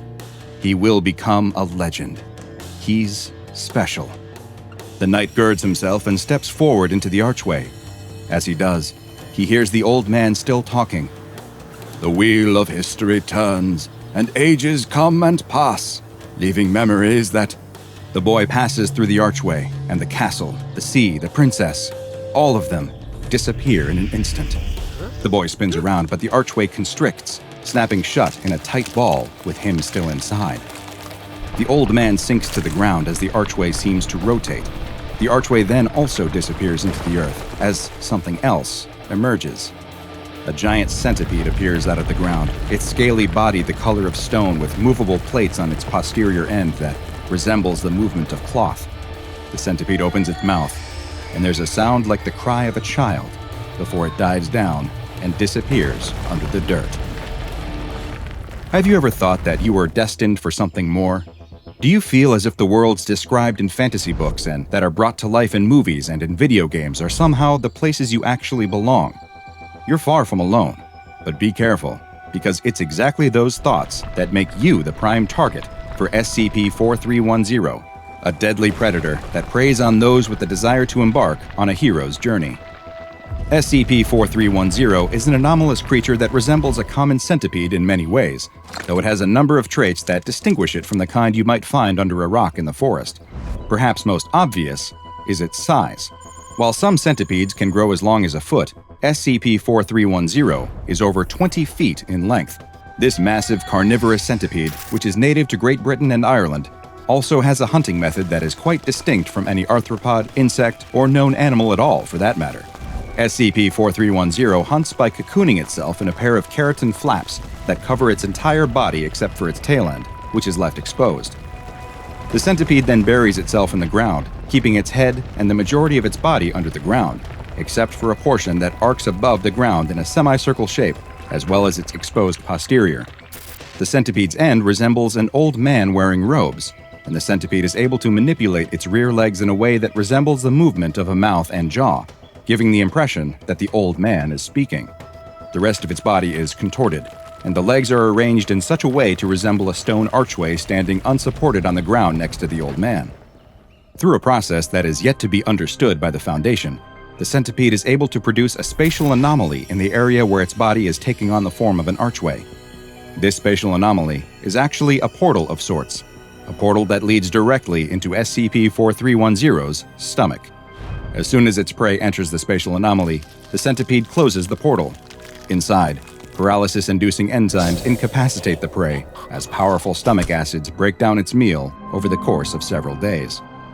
You may be thinking, I would never walk into an archway next to an old man in the middle of the forest. But SCP-4310 has two powerful mechanisms perfectly suited to luring its prey. First, it is capable of emitting a pheromone that induces a state of mild euphoria, while at the same time suppressing fear and encouraging curiosity. This appears to affect all warm-blooded mammals, but humans and their natural inclination towards exploration makes them especially vulnerable to the effects. The second method 4310 utilizes to acquire food is producing a very unique set of sounds. These sounds, which are made by rubbing together portions inside of its tail segment, resemble English speech and are almost always phrases that describe quests, prophecies, and heroic deeds that can only be undertaken by journeying into the archway. SCP-4310 calls can last for as long as 3 minutes before they begin to repeat the series of heroic phrases, and each instance of SCP-4310 appears to have its own unique set of calls to embark on adventure, but with all encouraging entrance into the archway. It is unknown just how SCP-4310 learns these phrases, since, other than this advanced hunting technique, no instance of the anomalous creature has shown intelligence levels above that of an ordinary centipede. Interestingly, the same heroic speech sounds appear to also act as SCP-4310's mating call, and it is unknown if the luring of would-be adventurers by the noises is merely a lucky byproduct or if it specifically uses the sounds for both mating and eating. SCP-4310 became known to the SCP Foundation in the 1950s following an investigation into multiple missing persons in Belfast, Northern Ireland. Agents searched a nearby forest and soon discovered human teeth in animal droppings concentrated around a wooded grotto. The grotto was excavated, and 3 instances of SCP-4310 were found hibernating beneath the ground. It's since been learned that after eating their fill, SCP-4310 will enter a hibernation state that can last as long as 10 years, and it appeared that these 3 instances ate well, since the remains of over 70 children were eventually found in the immediate area. SCP-4310 has been classified as Euclid, and currently 1 instance is kept in a containment cell for observation and testing. The cell has been filled with a thick layer of soil resembling that found in the temperate forests of Great Britain, and once per week, 5 piglets are introduced into the Centipede's enclosure. Mobile Task Force Lambda 12, codenamed Pest Control, is dispatched to areas where there are reports of old men resembling wizards encouraging people to step through a magical archway, and the MTF agents are to exterminate any instances that they find in the wild. The Foundation's Department of Analytics also monitors all contemporary British children's and young adult literature, especially the fantasy genre, for references to portals in the woods that lead to wondrous locations, and Lambda 12 is alerted to any that may be inspired by or referencing real SCP-4310 instances. All of us fantasize from time to time about embarking on an epic quest that will allow us to escape our regular lives. While it is fun to dream about being swept off to another world, be very careful if you meet an old man in the woods who tells you that your quest begins with stepping through a magical archway, or you might just find that your hero's journey starts and ends in the belly of a giant centipede. A satellite floats in the cold depths of space above our pale blue dot. It positions its targeting array down at a point thousands of miles below and fires. Clack, clack, clack. A tired-looking man sitting in a coffee shop types away on his computer, taking advantage of the free Wi-Fi to send off yet another job application. Nearby, a barista is writing down orders while a businessman takes a call between quiet sips of his mocha. A teenage girl texts her friend, giggling occasionally. An old man chews his bagel just a little too loudly for comfort. Nothing appears all that out of the ordinary, until the blast hits. Intensity level 25. The job seeker notices a faint whisper in his ear. It startles him, and he turns to look around the coffee shop, but he can't spot who was whispering to him. How odd. He turns back to his keyboard and carries on typing, but a strange feeling hangs over him. This pervasive sense that something is very wrong. His eyes turn to the businessman, and he notices something. His phone is gone, but he's still loudly talking to someone who isn't there. The barista is smiling as she seems to note down orders, but in her notebook, she's scrawling the words, "getting closer," again and again and again, and she doesn't have any idea why. The teenage girl, with shifty, furtive eyes, texts her friend a message saying, "This is gonna sound crazy, but I feel like someone's watching me." As the job seeker tries in vain to fight the feelings of unease, he keeps hearing the old man chewing, loud, incessant, cow-like chewing. It's really beginning to get on his nerves. Suddenly, the thought crosses his mind that he'd actually like to kill this man. He'd like to squeeze his throat and break his jaw so that he could never chew like that again. The sudden appearance of this alien thought frightens him, and it's about to get so much worse. Intensity level 35. The job seeker starts to wonder if there's any point to this. He suspected that he'd been fired from his last job because nobody liked him. Did he really think he had a chance at getting this one? Really? What a stupid pipe dream. He's bombarded by thoughts like these that make typing more and more difficult. He notices that his hands are shaking. The chewing behind him is still so loud. He can't turn around. He knows on some level that if he does, he'll say something to the old man that he can't take back. The barista stares off into the distance, a haunted, contemplative look in her eye. The businessman gazes into his mocha like a crystal ball. The teenage girl begins to weep. The job seeker looks up when he notices something strange is happening outside. A middle-aged woman walking her dog suddenly clutches her chest like she's having a heart attack. She bends over and breathes deeply. Her dog barks at nothing, enraged by some invisible force that's all around them. Intensity level 50. Something's wrong. The voice in the job seeker's head is no longer a whisper. It's hissing and barking cruel words at him like useless, worthless, lazy, disgusting. Each one boring into his head like a power drill. But far more frightening than the voices themselves is the fact that he believes every single thing they're saying. He's lulled into a trance by their venomous rhythm. The only thing louder is that unending chewing. The waitress calmly walks back to the counter.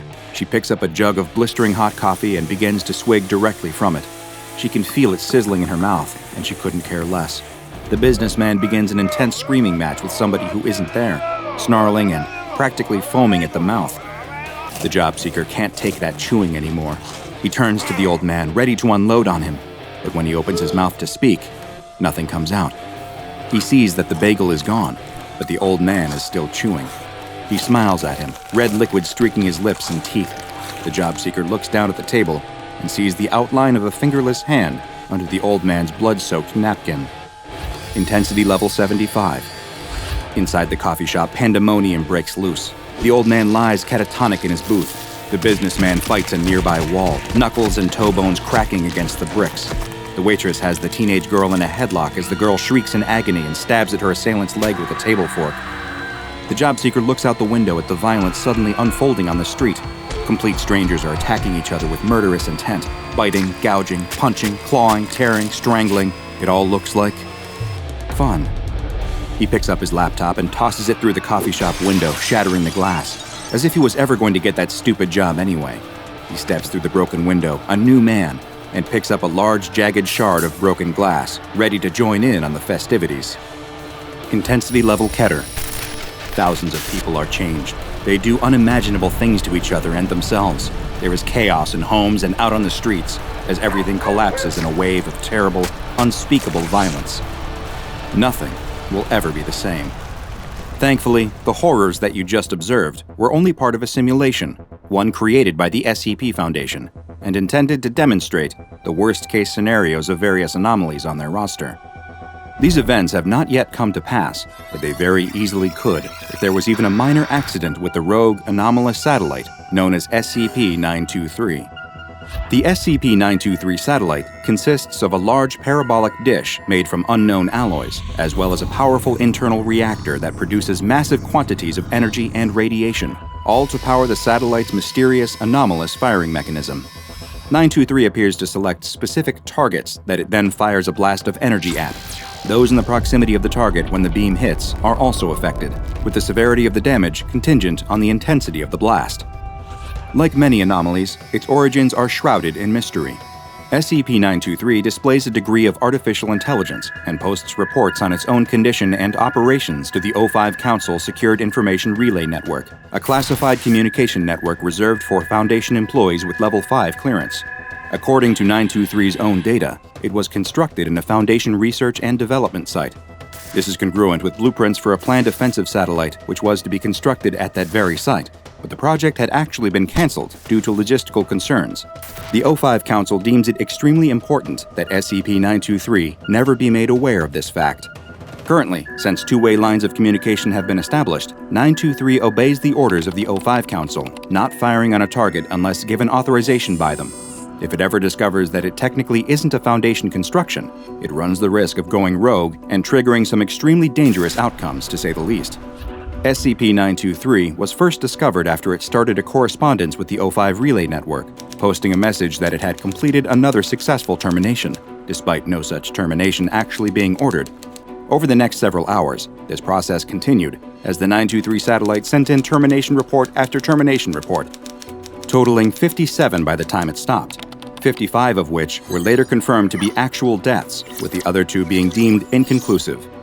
Adjustments have since been made to ensure that SCP-923 can't access any information on the network that hasn't been directly intended for it.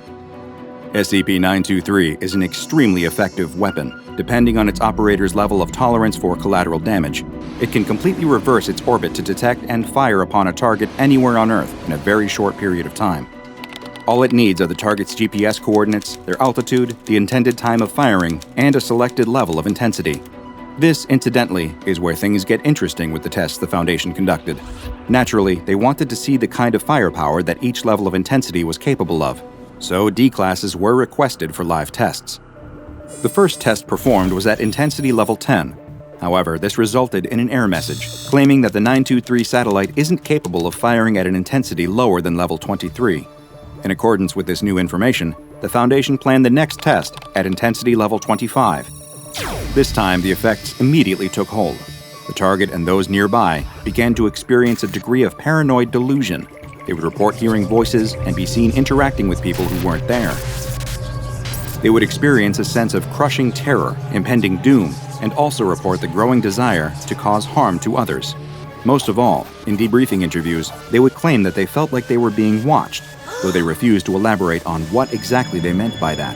Recovery time from this condition was measured at being between 15 and 19 days. Next came the test at intensity level 35. Everyone affected experienced symptoms similar to intensity level 25, except with powerful new self-destructive compulsions. The area of effect also grew with the increased power. Researchers who thought they were safe over 10 meters away collapsed to the ground in intense panic attacks. The effects were much longer on this setting too, and recovery from this intensity took 6 to 8 months. Interestingly, during the test, there was a severe disruption to the audio-visual equipment. Some devices had been displaced, others were fused to the ground. The video footage was corrupted beyond use, but the audio retrieved displayed nothing out of the ordinary. However, when survivors of the test were asked to listen to the recorded audio, they claimed to once again hear the voices that were in their head that day and experience the terrible feelings and compulsions start up again. One of the researchers appended a note to the file which read, "It looks like this thing actually has a blast effect to it and is not just a laser of madness." The audio and video feed disruptions are particularly interesting. From now on, researchers are to observe remotely, and D-Class personnel are to be secured so they can't harm themselves. We need them alive for study. Next, the intensity was brought up to level 50, and the test was conducted once again. The results were once again similar to the previous one, but with far greater intensity and more pronounced physical effects on its victims. D-Classes who were completely restrained still exhibited cuts and tears in their skin, and audio-visual recording equipment was displaced to an even greater degree than before. Victims of this intensity have not yet recovered, and Foundation researchers are not confident that they ever will. But the effects went further than just the people present. It appears that the area itself was subject to long-lasting effects. Staff who recovered the D-Classes from the testing area reported an extreme sense of unease, claiming that the testing area simply felt wrong, but were unable to elaborate further.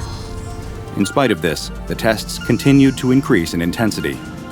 Next, the level was increased to 75, and this is when things truly began to go off the rails. The satellite's target was rendered completely comatose, and the D-Classes within 16 meters of him broke free from their restraints and began slaughtering each other with their bare hands. Disturbingly, many of the subjects, both living and dead, who were tested after the fact, seemed to bear wounds consistent with attacks by bladed weapons.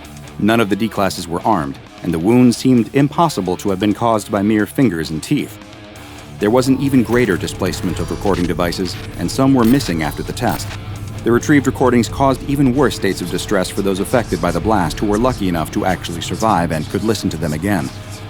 But it didn't end there.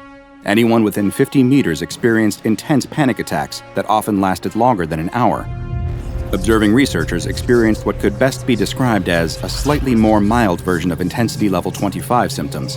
They reported hallucinations, things moving in the corners of their eyes, hearing voices, experiencing heightened paranoia and feelings of dread. There was even some poltergeist activity recorded, with objects seeming to move of their own accord. The lasting effects on the physical area are even more pronounced, with laser rangefinders indicating a level of permanent spatial distortion at the epicenter of the blast site. The researcher appended a note to this section of the file, reading, "This is crossing the line from scientific to just barbaric. SCP-923 has said that its maximum output is 238, which it promptly converts to Keter intensity. Let's just see what this does and report our findings." However, the Keter level intensity proved to be too much to handle, so much so that the entry on its test log begins with the sentence, "It is strongly advised that this intensity never be used again." The blast induced psychosis permanently in every subject within a truly insane 2-kilometer radius, including a number of unfortunate researchers who severely underestimated the Keter level blast range. The site is now under permanent Foundation protection as SCP-923-02, due to the permanent effects the blast had on the landscape. A sense of panic is still felt from hundreds of meters away, and anyone who gets close enough to the center will experience full-blown psychosis just as much as those directly affected by the beam. Spatial and temporal anomalies abound in the area, and the O5 Council has deemed SCP-923 a risk in causing an XK-class end-of-the-world scenario. But the most frightening part of all is yet to come. Every time the SCP-923 weapon is used, it causes a degree of internal damage to the satellite itself, raising the threshold of intensity that the weapon needs to even activate. It used to be that the satellite would fire at intensity level 23, but after extensive testing, its minimum intensity level is now 66. If the weapon is ever used again, it's only going to get worse. Despite this danger, SCP-923 has been classified as safe. But how is an object that is both out of Foundation control and able to operate with a dangerous degree of autonomy classified the same as harmless anomalies that require little to no containment procedures? The answer is buried in the question. The SCP Foundation cannot contain SCP-923, but seeing as there are currently over 7,500 active satellites orbiting planet Earth, 923 doesn't arouse much suspicion, especially with the Foundation cover story that it's merely a non-anomalous military satellite. The only continued containment effort required is making sure that other satellites do not enter its path of orbit to ensure that 923's advanced defense systems don't activate and destroy the interfering satellite, revealing its anomalous nature. The single, piercing, high-pitched note echoes through the cathedral. It hangs in the air as the boy sustains it for far longer than his small lungs should be capable of. The boy is the star of the choir and is well known throughout his city and even beyond, and people come from far and wide for the chance to hear his perfect soprano voice. But on this night, there are only a few people scattered amongst the many rows of pews to listen to the choir as it practices. And for good reason. While the boy's lauded voice is as sweet and powerful sounding as ever, the choir itself is at its lowest point in recent memory. This nadir has occurred because many of the other boys who used to sing in the choir have vanished. The choir finishes its song, "That's all for tonight," and the boys begin to put on their coats and gather their things from underneath their chairs. The boy with the perfect voice feels something on his shoulder and spins around with affright to see that it is just the hand of the priest, who is also the conductor of the choir. The priest is an old man with a deeply wrinkled yet kind face, and he reminds the boy that he is to head straight home. The boy promises the priest that he will go directly to his house, and the priest reassuringly pats the boy on the shoulder before walking away to give the same advice to each of the other boys. The boy steps out into the dark, cold night as the heavy cathedral doors shut behind him.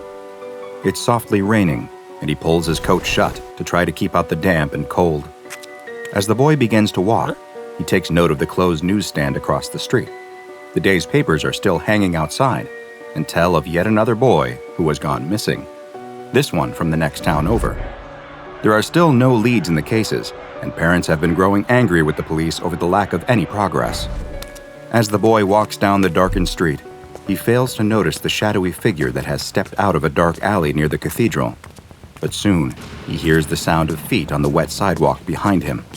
He glances over his shoulder and sees that the figure is walking the same direction as him.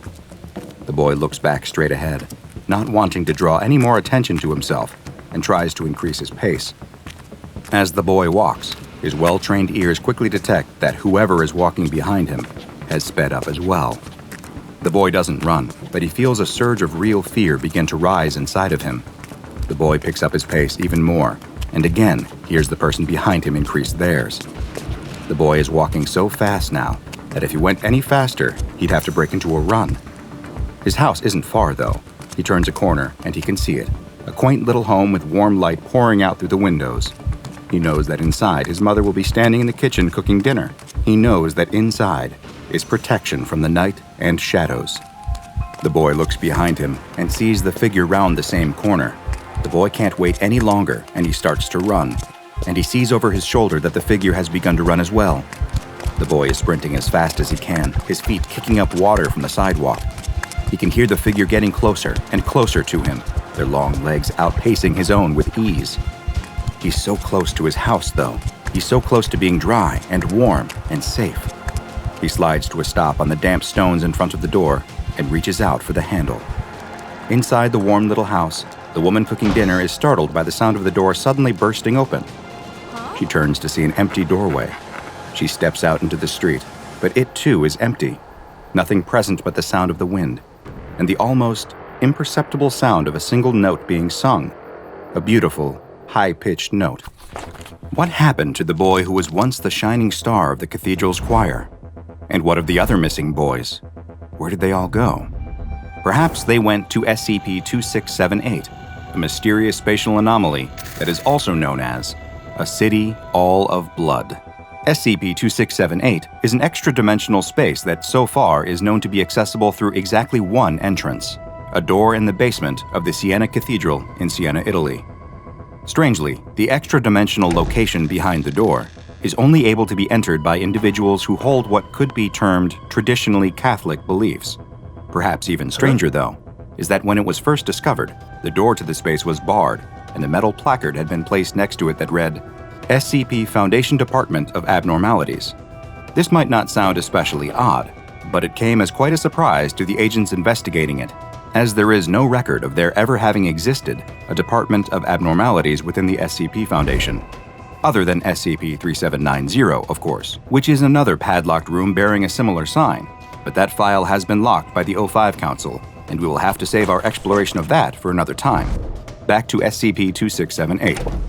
Individuals who have Catholic beliefs that enter the SCP-2678 space find that they emerge into a small, tent-like structure that appears to be a sort of forward operating base that has been built around the freestanding doorway. The outpost is abandoned, but there still remains a number of strange objects, including a biomedical laboratory-grade refrigerator containing numerous samples of blood and bone, various types of audio recorders ranging from old wax strip models to magnetic tape machines, and a computer terminal which, when activated, requests Foundation credentials. However, all attempts to access this computer have been met with failure, as it has rejected all attempts for reasons of insufficient clearance. Also found inside the outpost was the score for a previously unknown choral prelude titled Sul Golgotha, which when translated from Italian means on Golgotha, with Golgotha being the name of the hill that Jesus Christ was crucified on, according to the Bible. The last object found in the tent was a skeleton, though several bones were missing, including the hip bone and both forearms. Further examination of the skeleton revealed it to have belonged to a young male, though the exact cause of death was unable to be determined, nor was it clear whether the bones had been removed before or after the young man expired. Upon exiting the outpost, visitors to SCP-2678 will find that they are on the outskirts of a gigantic city that is floating in the middle of a red-orange void. The city is truly massive, having been measured at being over 300 square kilometers in size, and consisting entirely of cathedrals, palaces, and churches, all of which are in the Italian Gothic style of architecture. A never-ending rain of a red liquid that was found to be human blood falls on the city at all times and has stained the buildings a deep red color. And while they appear at first glance to be made of marble, analysis has found that all the buildings are actually constructed of human bone, specifically bones belonging to human males aged 7 to 12. Later tests of the material found within the forward outpost's biomedical refrigerator revealed the stored blood and bones to be samples taken from throughout the city. No life has ever been observed within SCP-2678, though visitors have reported hearing a high-pitched, discordant melody that seems to come from somewhere deep within the maze of structures. All attempts to record the sound have failed, as all audio equipment malfunctions when within the space, and playback of recordings results in them having only picked up the sound of the blood rain falling at a very high volume. This explains the various types of audio equipment found in the forward outpost, which were likely used in unsuccessful attempts to record the music. Attempts to trace the source of the melody through the labyrinth-like city will inevitably lead to the same building, which is an exact replica of the same Siena Cathedral that the entrance to SCP-2678 is located in, though it too is made of bone and has been stained red from the falling blood. And while the outside of the cathedral perfectly matches its real-world counterpart, the inside is a different story. Inside the cathedral, one will find only a single, large pipe organ. The pipe organ has had its longest pipes, the ones that produce the lowest notes, cut in half, and the corresponding pedal boards torn out. Pressing a key on the organ will produce a note that mimics an adolescent male's voice, and each key has its own unique voice. Just like with a normal pipe organ, a note can be sustained for as long as the key is pressed down, though after a time, the voice emanating from the organ will seem to take on a panicked tone. Attempts to determine just how the organ produces the notes have been met with failure, as the organ does not have a wind box, bellows, or blower of any kind, which would normally move air through the pipes. The organ has another effect within SCP-2678 besides just producing sounds, though, as whenever a note is played, the rain falling outside will transform into regular water. No matter how long the note is held, and the now regular clear rain falls, though, the buildings will never be washed and always continue to be stained red. Tests were performed on the organ in order to determine just how long it could sustain a single note, and the C7 key was pressed for over 20 minutes, during which time the voice continued to sing out, becoming more and more stressed and panicked sounding as time went on. Finally, at the 23-minute mark, The key itself splintered into pieces, permanently removing the ability to produce that note. The splintered remains of the key were also observed to bleed for several days following this test. Expeditions sent into SCP-2678 have resulted in agents appearing to undergo a number of behavioral changes that, at present, are hypothesized to come as a result of hearing the organ music within. The psychological changes have included an increased appreciation for choir music, an ever stronger belief in structured religion, more trust in authority figures, less trust in those coming from a lower social or economic status, and a reluctance to report crimes committed by fellow members of the SCP Foundation. These changes appear to be permanent as well, as there has been no evidence of them fading with time. Unfortunately, little to no progress has been made in understanding the mysterious and unnerving space, nor what the presence of a Department of Abnormalities forward operating base inside could mean. And so, for the time being, all further explorations within have been canceled. The doorway in the basement of the Siena Cathedral has once again been barred, with the entrance hidden behind a bookshelf, and the ease with which the extra-dimensional location can be contained by the Foundation has resulted in it being given the safe classification. What do you think SCP-2678 actually is? Who built the strange city of blood and bone? If it was built by a person at all? Let me know your theory in the comments. The old house has been abandoned for going on 2 decades. And as with any place that's been left uninhabited for this long, rumors tend to spiral. Of course, there are the more mundane explanations for why the 2-story, 4-bedroom home on the end of a nice street lays in semi-ruin. Black mold, asbestos, rising house prices. But those weren't the stories that most people told. Everyone in the neighborhood knew what really happened. All those years ago, the family that lived there had been murdered, and their killer was never caught. The 3 young paranormal investigators, with EMF readers in their hands and GoPro cameras mounted on their hard hats, know all about this. They approach the house in the dead of night, mumbling commentary for the recordings. If the old house really is as haunted as everyone says it is, then they could be in for something really good here. Their subscribers always loved brand new paranormal content. They use a crowbar to breach the front door and head inside. It's everything you can expect from a house that had been abandoned for 17 years. Dust, cobwebs, and graffiti abound, broken bottles scattered across the floor. Someone has scrawled, "Welcome to Hell," above the door in faded Sharpie. It all plays perfectly for the cameras. Paranormal content gold. All of them turn on their flashlights, generously provided to them by one of their sponsors, of course. But in this particular situation, they have no idea just how valuable their product really is. After all, there are some frightening things that hide in the dark. The leader of the trio begins ascending the stairs, narrating into his helmet cam, giving the more popular version of the house's legend. The perfect suburban family, torn apart, literally, by a killer hiding in their home. The family had all been brutally murdered by someone in their home, but the police never found any sign of unlawful entrance or exit. There were no clues to the killer's presence whatsoever, in fact. It was as if they were a ghost, a vapor. It was almost as though whoever killed the family had always been in that house, and even after the murders were committed, they never left the place either. As he tells the story, the lead investigator starts to feel a little nervous. Even though he himself doesn't really believe in the supernatural, he just plays up reactions for the views, he still can't help but wonder, should I really be here? Am I making a terrible mistake? Is there a chance that whatever did this all those years ago could still be in the house, waiting for me? But he pushes those thoughts from his mind. This gig is too valuable for him to wimp out now. And really, what are the chances that something actually dangerous would be lurking in the house? The other 2 investigators are still looking around downstairs, sticking together, their flashlight beams slicing through the darkness. Their boss always insists on going upstairs first. He demands the glory shot, after all. That leaves the rest of them searching the downstairs living room, dining room, and kitchen, where the best they can hope for is maybe a particularly haunted-looking dishwasher. It's why the younger of the 2 is so surprised when they suddenly feel something happening to their body that they've never experienced before. In an instant, their whole body convulses with an involuntary shudder. They feel the temperature drop, and the world gets just that little bit darker. The best way they can describe the feeling is impending doom. Like any moment now, something terrible is going to happen. But almost as soon as the feeling begins, it's gone. Intensity dropping, the dread starting to dissipate, as though whoever or whatever caused this feeling literally passed right through them. Their fellow investigator asks them if they're okay. Of course, they nod and force a smile. They're fine. It's just a spooky place is all. Atmosphere like this would get to anyone. Meanwhile, the lead investigator is exactly where he wants to be, ascending a rickety stepladder up into the attic.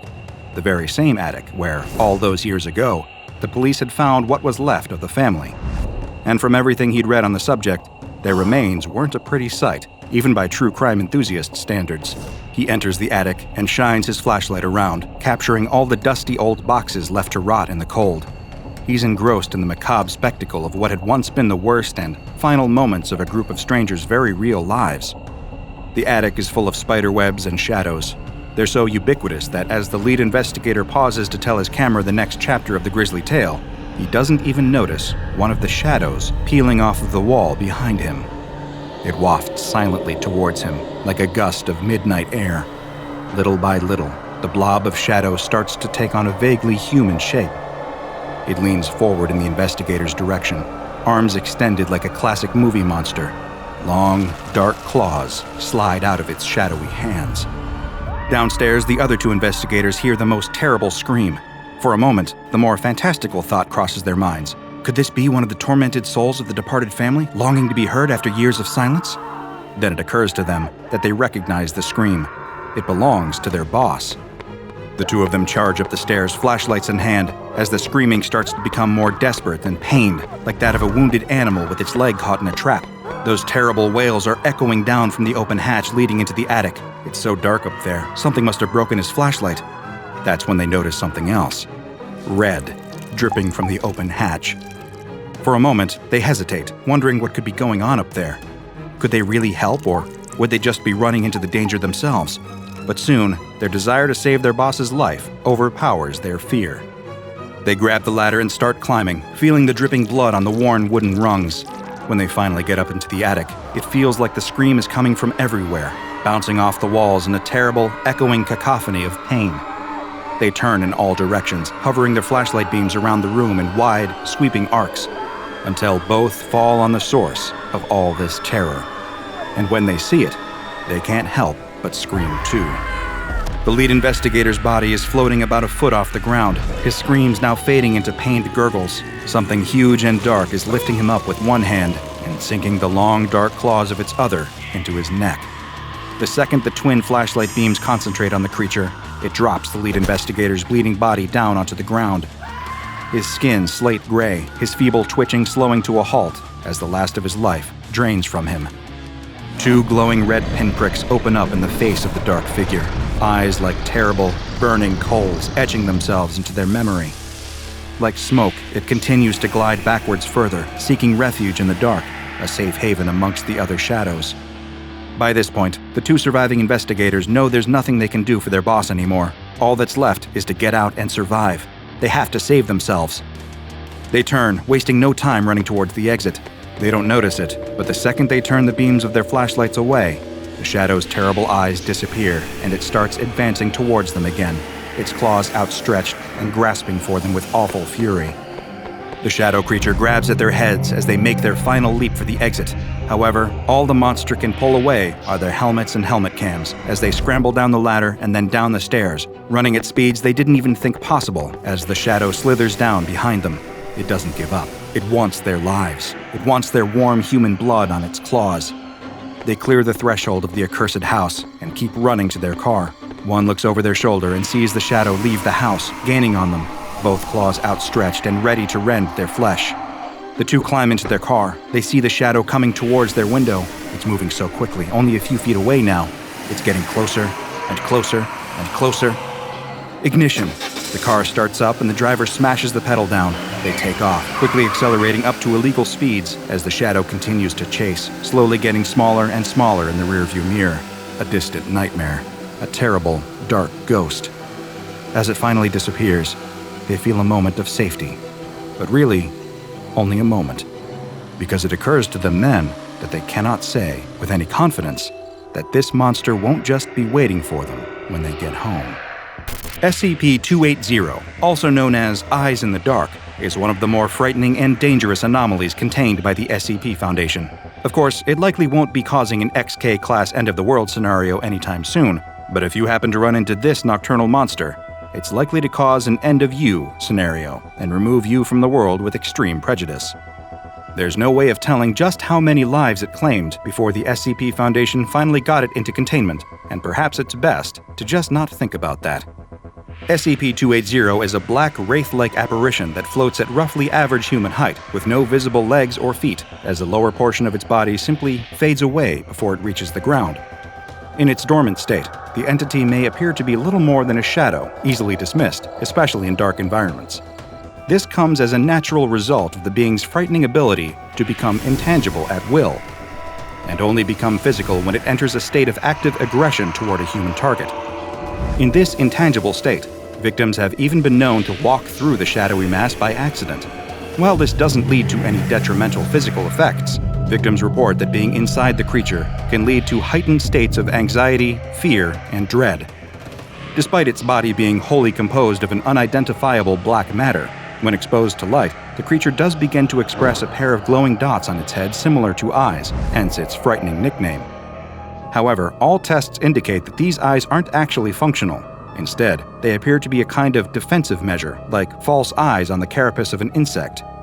These eyes are never shown when SCP-280 is advancing towards a victim, only when it is in retreat, though this is only one of the entity's several defensive responses.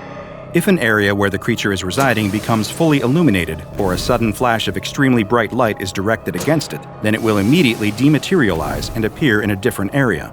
The one positive thing that can be said about the hunting patterns of SCP-280 is that they're relatively predictable. The entity, it seems, only has an interest in human beings. When it selects a target, it will pursue them relentlessly, approaching in its intangible form with its arms extended in what many describe as a sleepwalker pose. In this state, you may finally notice 280's claws, long, thin, and razor-sharp.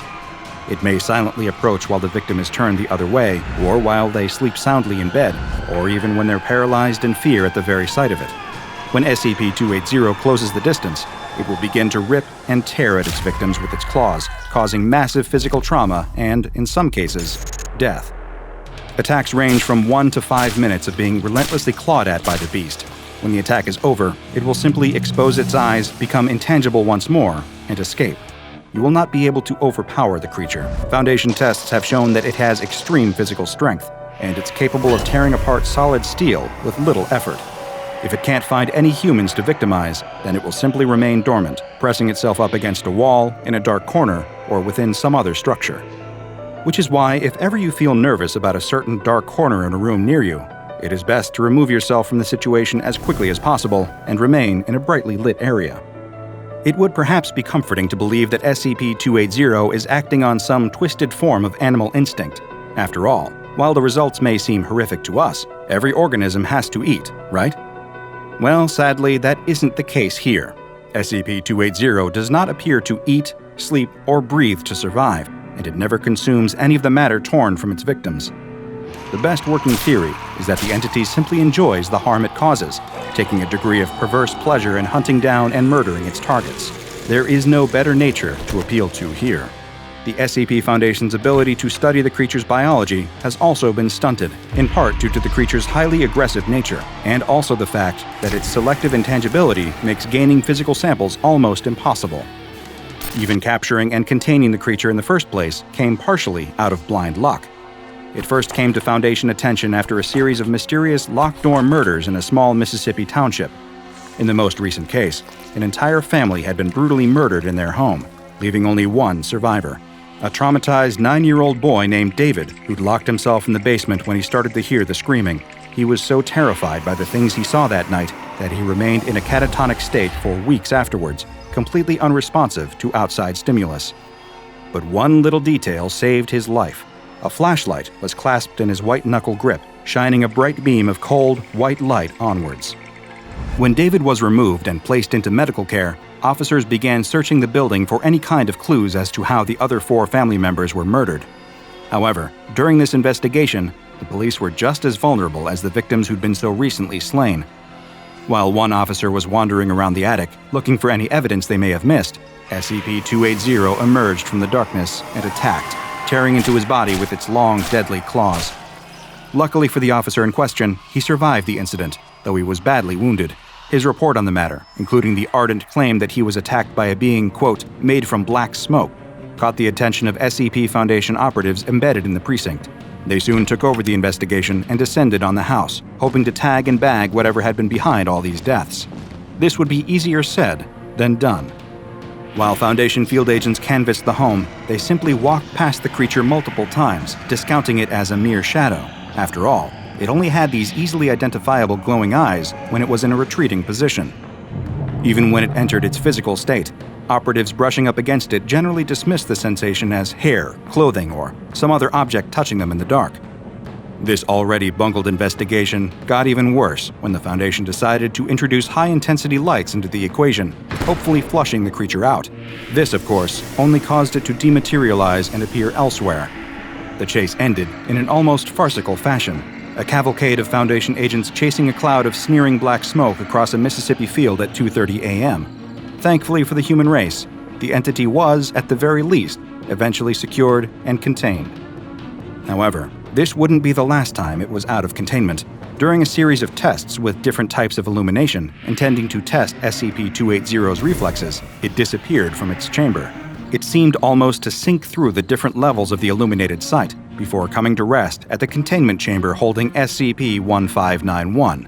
This made for a fascinating accidental cross-test. You see, SCP-1591, to put it simply, is a unique sculpture of a star that emits an incredibly bright light, and this light will slowly make any being subject to its glow intangible before disappearing completely. When SCP-280 came before SCP-1591, it displayed its eyes but did not retreat. In fact, it assumed a kneeling position and simply remained before the anomalous sculpture until it faded from existence. It then remanifested in its own containment chamber several hours later without incident. All things considered, it went pretty well as far as containment breaches involving deadly, human-hating monsters go. Because of its ability to demanifest and phase through solid objects, SCP-280 is incredibly difficult to contain, earning it the dreaded Keter object class. In order to avoid the risk of demanifestation, SCP-280 is contained in a 5x5 meter cell that is perpetually left in a state of total darkness. No equipment is to be left in the cell unsupervised at any time, and any items brought into the cell for testing must be removed when the testing is complete. Any staff members entering the chamber for tests must be equipped with infrared goggles, an infrared ID strobe, and also a strong flashlight to ward the creature off in the case that it becomes aggressive. If SCP-280 does attempt to attack anyone in the chamber, all attending staff are instructed to turn on their flashlights and turn the beams against the creature. No aggressive action is permitted, and staff members must remain at least 1 meter away from SCP-280 at all times for their own safety. And if you suddenly feel yourself getting a little nervous in an eerily dark room, I'd like you to remember this. The one thing more frightening than seeing eyes in the dark is not seeing them. It's October 31st, 2021, and anyone who's anyone in the upper crust of society knows that there's really only one place to celebrate Halloween if you want to stay relevant: a certain Norwegian billionaire's yearly costume ball. Invitations are highly exclusive, and if you have to ask where you can get one, you're definitely not on the list. Those lucky, beautiful, famous, or just plain rich enough to be invited receive the notice a year in advance, in an increasingly elaborate fashion each time. Rumor has it that one year the billionaire specially trained a flock of purebred carrier pigeons to deliver the invites, printed on scrolls recovered from the ruins of the Library of Alexandria. But that's just a rumor, of course. This year's invitations arrived in the form of a luxury sports car with a simple, gold-embossed card hidden in the glove compartment that read, "Lucky You." It then provided information on this year's theme, medieval fantasy. The dress code would be strict, and failure to comply would result in being barred from entering the event. It also included a vital piece of carefully guarded information: the location of the party. The lavish event is held in the billionaire's castle, nestled in the remote countryside of Norway, which he had built a decade ago specifically for this one night a year. For the other 364 days, it sits vacant, except for a full staff to keep it in prime condition, of course. As a group of first-time partygoers pull up the long, winding driveway to the castle's gates, their limo is stopped by a guard. "Your driver will need to let you out here," he explains. "Can't have someone who isn't on the list coming up to the residence," your host insists. And so the group, 2 men and 2 women, climbs out of the car, and they all make their way up the drive on foot. They didn't prepare for the trek. and by the time they reach the castle gates, the ladies are sweating into their exquisite handmade gowns, and one of the gentlemen has torn a small hole in his tights. Nevertheless, they have arrived at what promises to be a truly grand occasion. Once the gates creak open and grant them admission, they quickly forget the discomfort of the long walk. Reports of the event have not, in fact, been greatly exaggerated. It is every inch as impressive as they could have imagined it would be. A lush golden carpet rolls out from the doors into the ballroom, and a herald clad in period attire blows a horn to signal their arrival. He announces their names to the room, where beautiful people are already dancing and frolicking to their heart's content. There are rows and rows of delicious-looking food, including roasted pigs, fresh fruit, and cakes. There are fountains filled with the finest champagne, and a full orchestra provides live music that fills the enormous halls. Above it all, the host himself sits, dressed in regal robes and a crown positively dripping with jewels. It is the most indulgent, decadent, glorious event any of them have ever been a part of. There are no clocks inside the party castle, and no other way to note the passage of time while inside. This is entirely deliberate, and an event there ends only when the guests have all grown too weary to continue the merriment. It is for this reason that the four newcomers do not notice how late it has grown, or the fact that one day has already bled into the next outside the castle. By the time they stumble back outside, filled with cake, champagne, and fresh gossip they can't wait to repeat, it is nearly dawn. They walk back down the path that led them to the castle, their steps a little heavier with exhaustion and the aforementioned champagne, and notice that there are rows of limousines and other cars waiting where they were dropped off. "Excuse me," one of the women calls out to a guard. "Where's our limo?" "Where did you tell him to wait?" the guard responds. At this, the woman looks at her companions, who all shrug. None of them were aware of this practice, and they sent the driver home when they left the car. "We didn't," she explains. The guard stares at her blankly for a moment, then bursts out laughing. "Well then," he says, "you'll just have to walk." Surely there's a contingency plan in place, right? Their wealthy host can't expect his guests to walk home if they didn't think to plan ahead and tell their driver to wait all night. The group waits for the punchline, the reveal that there is a driver on staff ready to give them a ride or someone who can call them a cab, but it never comes. Not only that, but none of their cell phones have a signal. They can't call the driver to come back, even if he wasn't likely to be dead asleep at this hour. The guard is right, they will have to walk, at least until they have enough of a signal to call for a taxi.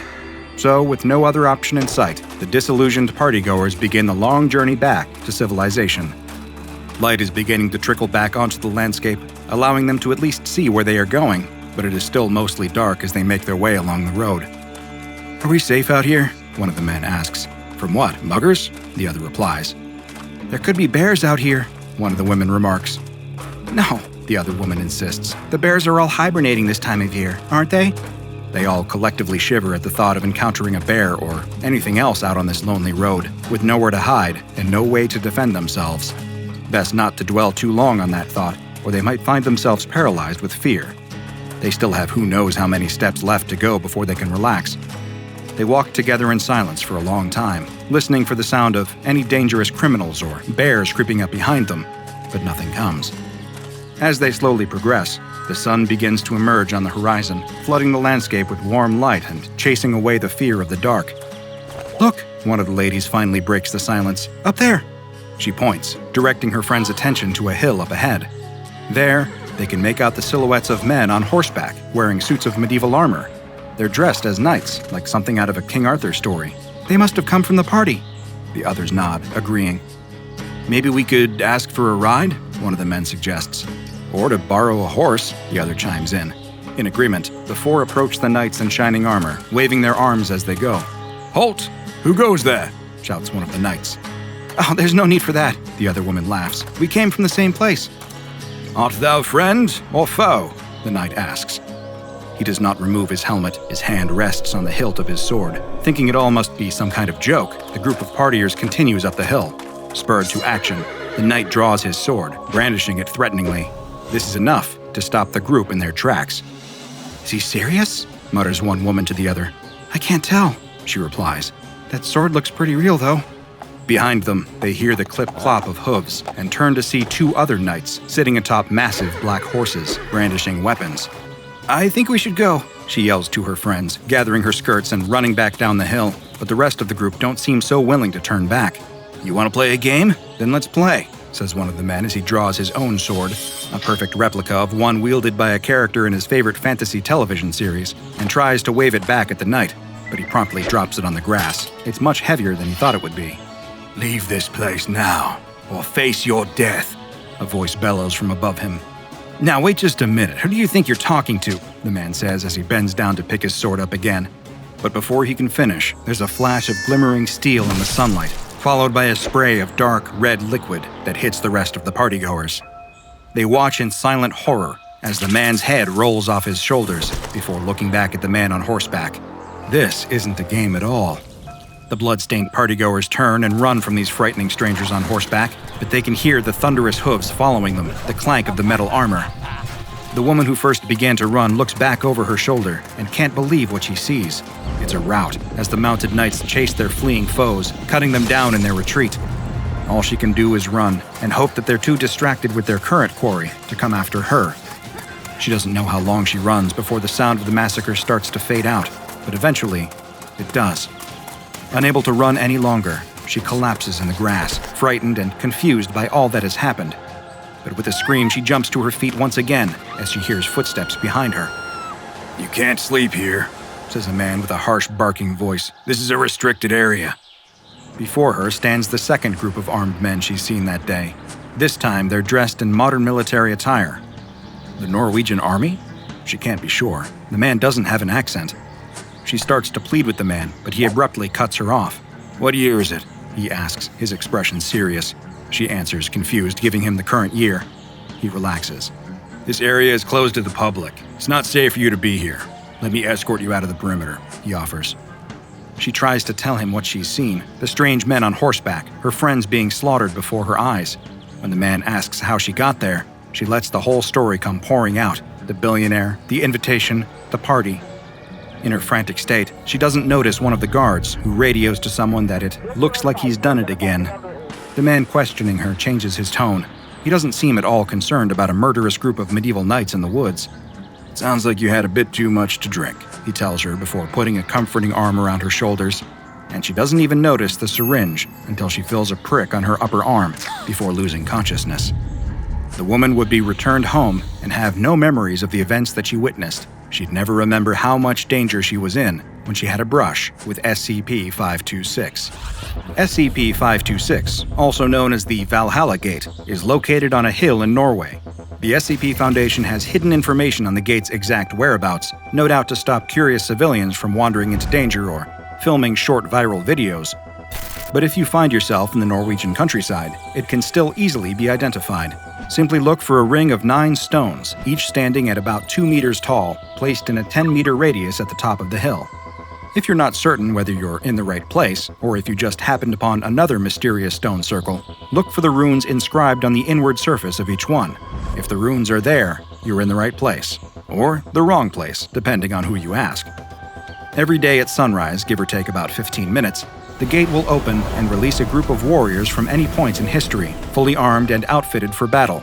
These can range from a small group of archers to 300 Spartans to groups of highly trained special operatives, and every member of the temporarily displaced group will be from the same period in history. As if they all ran through some sort of rift at the same time. Though these resulting manifestations rarely harm anyone, staying in place 92% of the time after they first appear on the hilltop, the remaining 8% lead to scenarios which can truly be a bloodbath. After all, to an army lost in the fog of war, emerging in a strange land in an unfamiliar time, anyone can look like an enemy. No matter how they behave on their initial appearance, those who cross through SCP-526 will attempt to attack anyone who approaches the anomaly. They will remain in the area until sunset, at which time they disappear, presumably returning back to wherever and whenever they originated. The SCP Foundation first discovered SCP-526 after a group of backpackers were hospitalized in the area. They claimed to have been walking through the hills when suddenly they were swarmed by, quote, a bunch of Vikings with axes. Naturally, this drew the attention of Foundation field agents, who soon found the mystical stone circle responsible for the attack. The survivors were given amnestics, and a cover story circulated blaming the claims of Vikings on recreational hallucinogens. Since this first incident, notable encounters between the Foundation and the soldiers traveling through the temporal gate have been few and far between, but there have been a few that were designated significant enough to be recorded in the official archives. 4, to be exact. In the 1990s, a member of the Foundation containment team spotted 40 figures making their way down the hill in the dim dawn light. They were holding longbows and swords, weapons at the ready as they made their descent. One member of the team, who it should be noted was on his very first day of containment duty, made the mistake of calling out to the strangers. "Gentlemen, please lower your weapons," he called. His request, however polite it may have been, was answered with an arrow to the shoulder. Thankfully, the rest of the team was able to swoop in and settle things before the situation could progress any further. The injured personnel was given prompt medical attention and reassigned to a desk job where he was much less likely to encounter flying projectiles of any kind. A few years later, the team of Foundation operatives placed at SCP-526 had started to grow complacent. There had not been a violent incident in ages, just a series of very confused people appearing at sunrise and milling around until they vanished at sunset. It seemed that most of the subjects passing through the temporal rift were not as bloodthirsty as one might expect. Then, one operative was startled out of a daydream by the thunk of a stone axe hitting a tree near his head. He and the rest of his team looked up to see a group of 30 men clad in animal skins pouring down the hillside, rushing right for them. In their fists, they held crude weapons carved from stone, their wild eyes, untamed beards, and blood-stained clothing becoming clearer as they grew closer. Fortunately for the SCP Foundation, these cavemen had brought clubs to a semi-automatic rifle fight. They opened fire, and within minutes, not a single hide-clad man was left standing. It was a bit awkward, looking at their fallen bodies for the rest of the day, but the team saw no point in moving them if they were just going to disappear that night anyway. One task force member spent the rest of the day looking at his hands, paranoid he may have shot one of his ancient ancestors and erased himself from the timeline in a Back to the Future-like fashion. This was, thankfully, not the case. Several more years passed, and the century turned to usher in the new millennia. In the early 2000s, a platoon of 20 Russian soldiers, later identified when a Foundation officer attempted to translate several curses yelled at him by one of the men, materialized, wearing World War II uniforms and carrying rifles consistent with that time period. Most of them did not move from the hill, staying in a defensive position, but a few got a bit too bold and opened fire on the Foundation operatives. The fire was returned in kind, and 2 men were killed, but the rest were left unharmed for the remainder of the day. The final incident on record is particularly notable because, in this case, the soldiers that appeared did not belong to a particular country's military, nor were they from the distant past. There were 30 men and women, dressed in an uncomfortably recognizable uniform. These were the members of a lost SCP Foundation Mobile Task Force, all killed in action during a field mission several years prior. Wanting to avoid friendly fire, the operatives placed at the site attempted to speak to these MTF members, but they did not respond. Instead, they attacked and would not relent until air support arrived in the form of a Foundation AC-130 gunship, Thor's Hammer, leaving 3 dead and 11 wounded when the smoke finally cleared. This last encounter raised some difficult questions about the nature of SCP-526 and the mental state of those who passed through it. They seemed unable to recognize their own peers, unable to hear what they were saying. Their instinct to defend SCP-526 from any perceived invaders overrode whatever familiarity or loyalty they might ordinarily have for other Foundation operatives. It was a tragic, disquieting affair with no clear answers in sight. The SCP Foundation is of course no stranger to terminating its own, but the individual officers present for this incident reported a high rate of post-traumatic stress disorder, and several requested to be given amnestics in order to put a stop to recurring nightmares. The Foundation will not be able to learn more unless more of their own fallen soldiers pass through the gate. Even if they do, it is impossible to say whether they will be able to ask any questions or engage in a dialogue, or whether they will have to gun them down in another round of kill or be killed. Because there is no way to know what each new sunrise at SCP-526 will bring, the SCP Foundation has classified the anomaly as Euclid. As there is no way to move SCP-526 to any official Foundation site, the 15-kilometer radius around the anomaly has been converted into Armed Containment Area 31. The cover story for this area is a military weapon testing site, and there is a no-fly zone in effect there. A team of qualified field agents is placed on site in order to observe and neutralize any subjects that emerge from SCP-526. Because all is fair in war and, well, war, the agents placed there are permitted to use deadly force if their lives are threatened or the containment is jeopardized. 30 minutes before the sun comes up, the containment teams are placed on full alert and will keep their eyes on SCP-526 until the sun has set and all potential threats have disappeared. If a given day's apparitions are too aggressive or too numerous for the teams on the ground to contain, Mobile Task Force Sigma-9, or Valkyries, may assist via airstrike. Since the Foundation has set up its perimeter around SCP-526, no civilians have been harmed, though the same can't be said for Foundation personnel or the revolving door of strange warriors emerging on the hill. The protocol has been considered successful. I haven't yet been out to see the gate in person myself. I tend to be more of a pacifist, but if I ever do, I'll make sure to bring a shield, a bulletproof vest, and perhaps a full suit of armor. Why not? The best offense is a good defense, I always say. If he breathes, the bear will see him. Lying flat on his stomach, the boy has no choice but to watch as the hulking brute eats his father before his very eyes. Lying in the thicket just a few trees away, the boy knows that any small movement he makes could prove fatal. A bear this large, hunting for its hibernation, will have no issue chasing him down in a split second and doing exactly what it did to his father, to him. The boy is utterly powerless. All he can do is stay deathly still and watch. They'd found the tracks too late. On the way back to camp, they'd been following the wooded cliff that lines the ocean's edge. Bows and salmon slung over their shoulders, they'd been so proud of their catch and the prospect of bringing it back to the tribe that they hadn't kept their wits about them. By the time they'd seen the enormous prints in the dirt, the sound of lumbering footsteps were already echoing through the trees behind them. The boy's bow is too far out of reach. He dropped it when his father pushed him into the thicket. He's got the knife hanging at his side, but he doubts it's long enough to even get through the bear's fatty hide. In contrast, the only thing protecting him from its bite is the leather hide slung across his shoulders and a woven garment from the tribe's elders.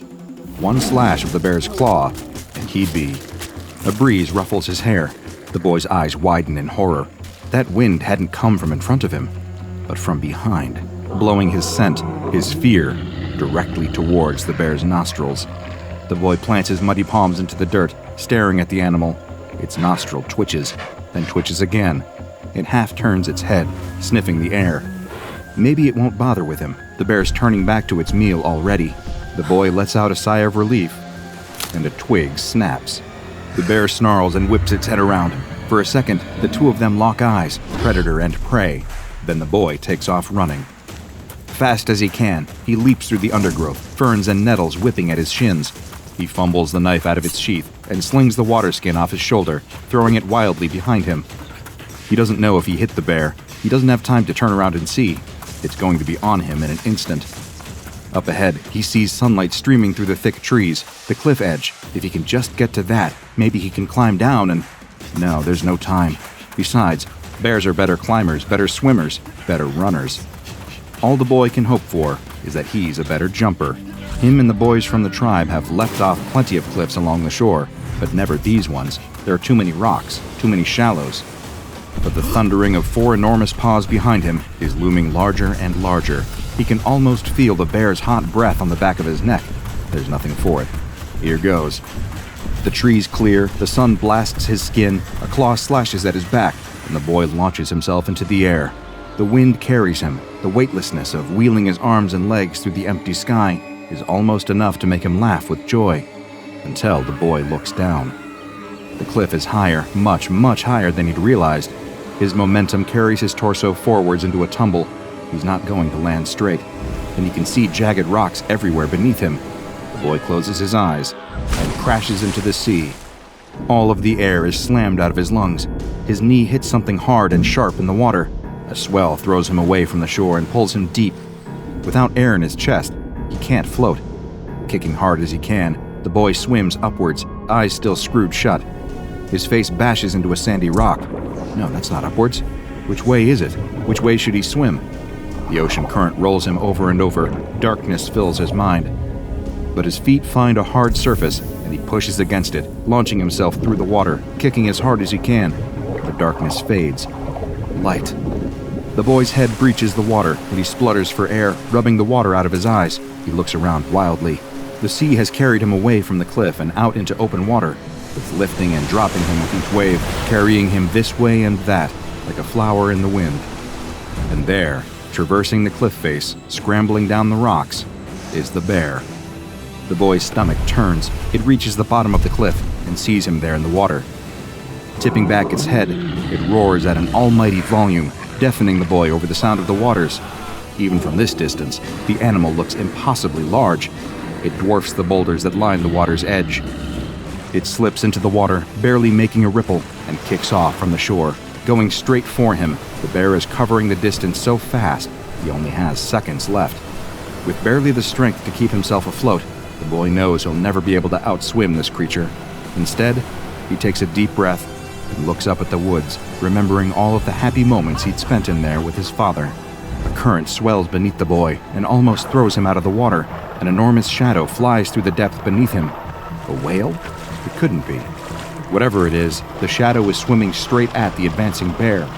So fixated on its prey, the bear doesn't even notice what's approaching until it's too late. The ocean explodes. A blast of water as tall as the cliffs themselves shoots up into the air and showers the boy's head. Somewhere in the midst of the spray, a monster erupts from the depths. Snapping its jaw around the bear, it lifts the animal into the air and throws it against the cliff.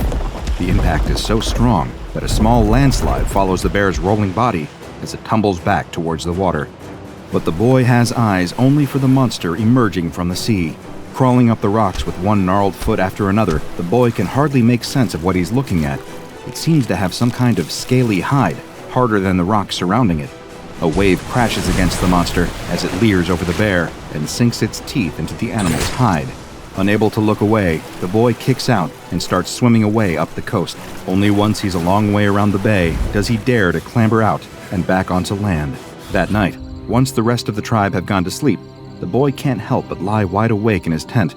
Without his father here, it's not the same. Quietly rolling up the hide doorway, the boy slips out into the night. They're camped by a small cave with beautiful smooth walls inside. They say it's the cave of their ancestors, the place where all life started. The fire in the cave has to always burn. Fortunately for him, the cave is empty. The boy stares up at the wall in wonder. Finger drawings of animals, hunters, mothers, shamans, gods, and forests fill almost every part of it. Only one space remains in the corner, a finger painting of the rocky cliffs with the swelling sea beneath.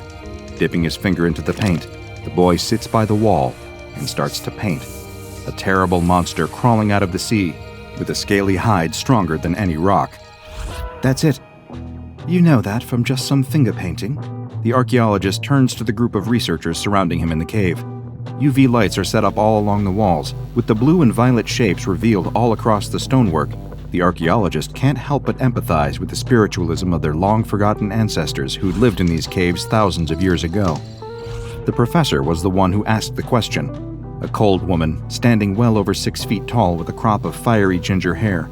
To him, she seems less of a scientist and more of a military leader. But what does he know? "Walk with me," she says and leads him out of the cave. Personnel fills the surrounding area. Most of them are armed. Cranes lift huge sheets of reinforced lead plating into place. Several mysterious vats line the edge of the forest, each adorned with more warning and hazard signs than you'd see in a nuclear power station. The two of them have to pause for a moment as 3 tanks roll past them. The archaeologist breaks the silence. "You know the reason I started all my research in the first place? Did I ever tell you that story? Every early civilization in the world, whether it's ancient China, Mesopotamia, South America, Northern Europe, all these cultures, you take a look at their mythology and what do you find?" The professor ignores him, instead choosing to bark orders at a group of agents talking over coffee. They all immediately dump their drinks and get back to work. What one thing do they all talk about, even though it never existed? Dragons. All these disparate people with no contact with one another, all of them still draw pictures of dragons. The professor stops walking at the edge of the cliff. The pair of them stand there, surveying the vast ocean stretching out in front of them, as researchers, agents, and workers rush around behind them. After a long pause, the professor asks him to proceed. In ancient Hebrew texts, when they talk about God creating the world in 7 days, what happens on day 5?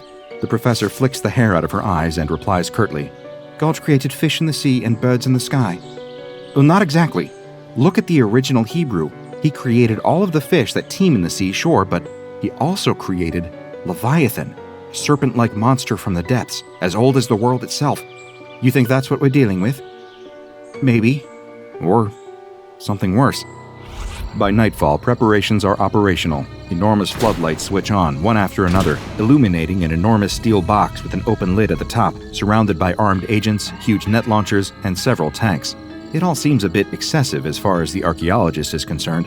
He isn't officially still supposed to be here, but in all the scramble for the Foundation to get the capture site ready, no one noticed that he had stuck around.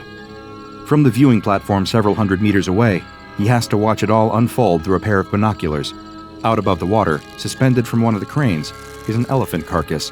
The professor told him that the Foundation had even marinated it for extra flavor. He had only been recruited into this project a couple of months ago, but from what he could tell, it's been an ongoing priority for the Foundation for several years now. The scale of the operation of just setting up at this site is already mind-boggling, but they've been chasing up leads like this for years now. Arriving at scenes, they suspect this creature has been sighted in the past and setting up traps for it. He was only brought in out of desperation. The Foundation had exhausted all recent hunting grounds and was trying to cast the net even wider. He'd just been quietly working on his university research paper about ancient reptile drawings when the agents had let themselves into his office. But staring through his binoculars now, the archaeologist knows there's no chance of this operation actually working. They have floodlights, for crying out loud. No intelligent predator would come anywhere near that elephant carcass. Movement. Not in the waters or any of the lit-up areas. No, there's something in the forest line, just behind a group of researchers. He reaches instinctively for his walkie-talkie, then stops himself. How many times had he got jittery before and reported something preemptively? The agents already don't take him seriously as it is. He can't be jumping at shadows. But there it is again, a shape moving fast through the trees. He scans the binoculars this way and that, trying to find it. Just a group of researchers there, some agents there, supply crates, researchers, agents. Wait, weren't there more of them a second ago? He looks closer. Someone's gone missing. He clicks on the radio. South Lookout Team, report in. Nothing. South Lookout Team? A sickening feeling settles in his stomach. With all those bright lights everywhere, they're casting a lot of dark shadows. He has to do something fast. Running down from the lookout point, the archaeologist takes off running through the trees to the site. He holds his radio up to his mouth as he goes, trying to get anyone to respond. But it's hopeless. The thicket cracks and crunches under his feet as he tries to make his way through the dark woods, ignoring the feeling that crawls up his neck of being watched. A boulder blocks his way. The archaeologist grabs onto it with both hands and hauls himself on top of it, stopping for a moment to catch his breath. From up here, he can see the floodlit capture site. The tanks and cranes still sit rumbling, ready to go at a moment's notice, but he can't see any ground crew anymore. He switches the radio to the open channel and calls out for anyone to respond. The professor's voice crackles back at him. What are you still doing here? This is a highly dangerous operation that you don't have clearance for. He yells at her to cancel it. They need to evacuate the site immediately. It's compromised. She laughs derisively and cuts off the channel. No, she has to believe him. People are dying, and more of them will if she doesn't.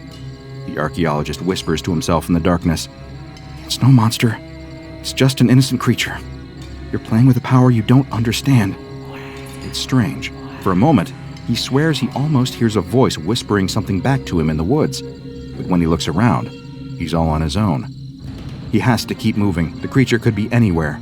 Hopping off the jagged boulder, the archaeologist takes off running through the forest once more, looking over his shoulder every few steps.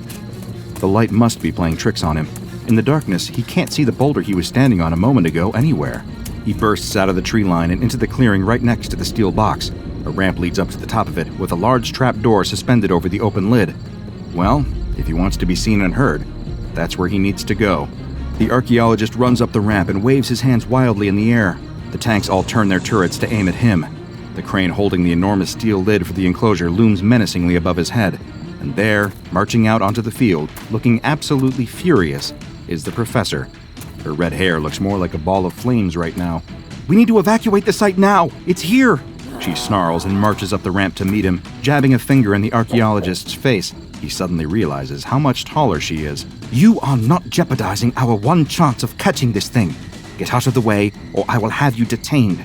Besides, what evidence do you have? But the archaeologist isn't looking at her. Instead, his eyes stare in horror at the elephant carcass suspended behind her.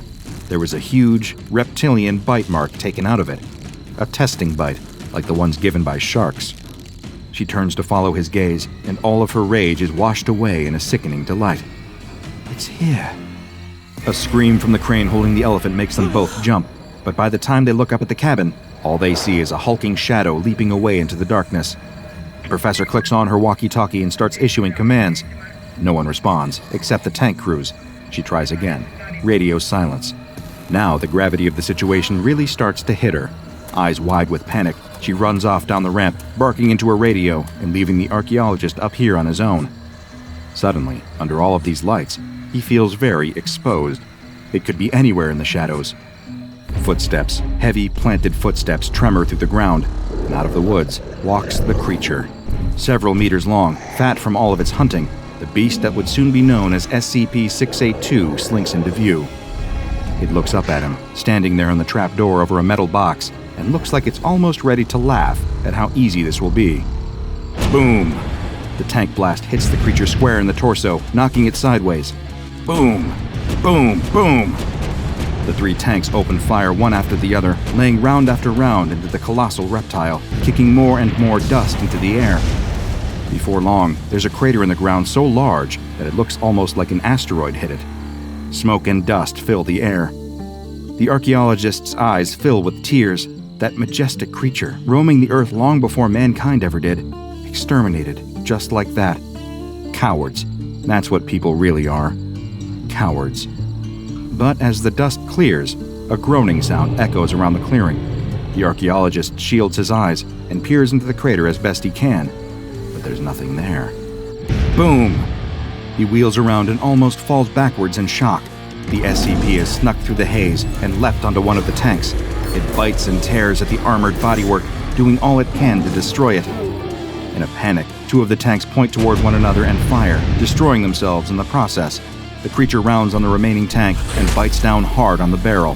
The tank fires, the round going straight down the monster's throat and exploding inside its gut. The backdraft from the blast shoots back through the tank, and a puff of smoke trails out of the hatch at the top. And suddenly, once again, the clearing is quiet. Turning back to the archaeologist, SCP-682 slinks towards him, smoke still curling up out of his leering teeth. With heavy, thunking steps, it climbs the ramp towards him, stopping just short of the trap door. The two of them stare each other in the eye, predator and prey. Neither move for a moment. Then it opens its mouth. The archaeologist closes his eyes. Do you know that you disgusting creatures deserve this? He opens them. Did the monster just speak? What do they hope to accomplish by attacking me? He gulps hard. That whisper he heard in the woods, the rock he'd been standing on. They're scientists. Scientists always try to learn more things, understand the world better. We think you can't be killed, so they're testing their hypothesis. The creature growls. The stench of rotten flesh fills the archaeologist's nose. It takes a step towards him, then another. The archaeologist runs. He'll leap off the other end of the platform. It's a big jump, but he could make it. The predator's breath is on the back of his neck. He jumps just as the trapdoor gives way. With an enormous thud, the SCP falls into the steel enclosure. Before it has a chance to move, the crane unhitches the steel lid, and it crashes down into place, sealing the monster inside.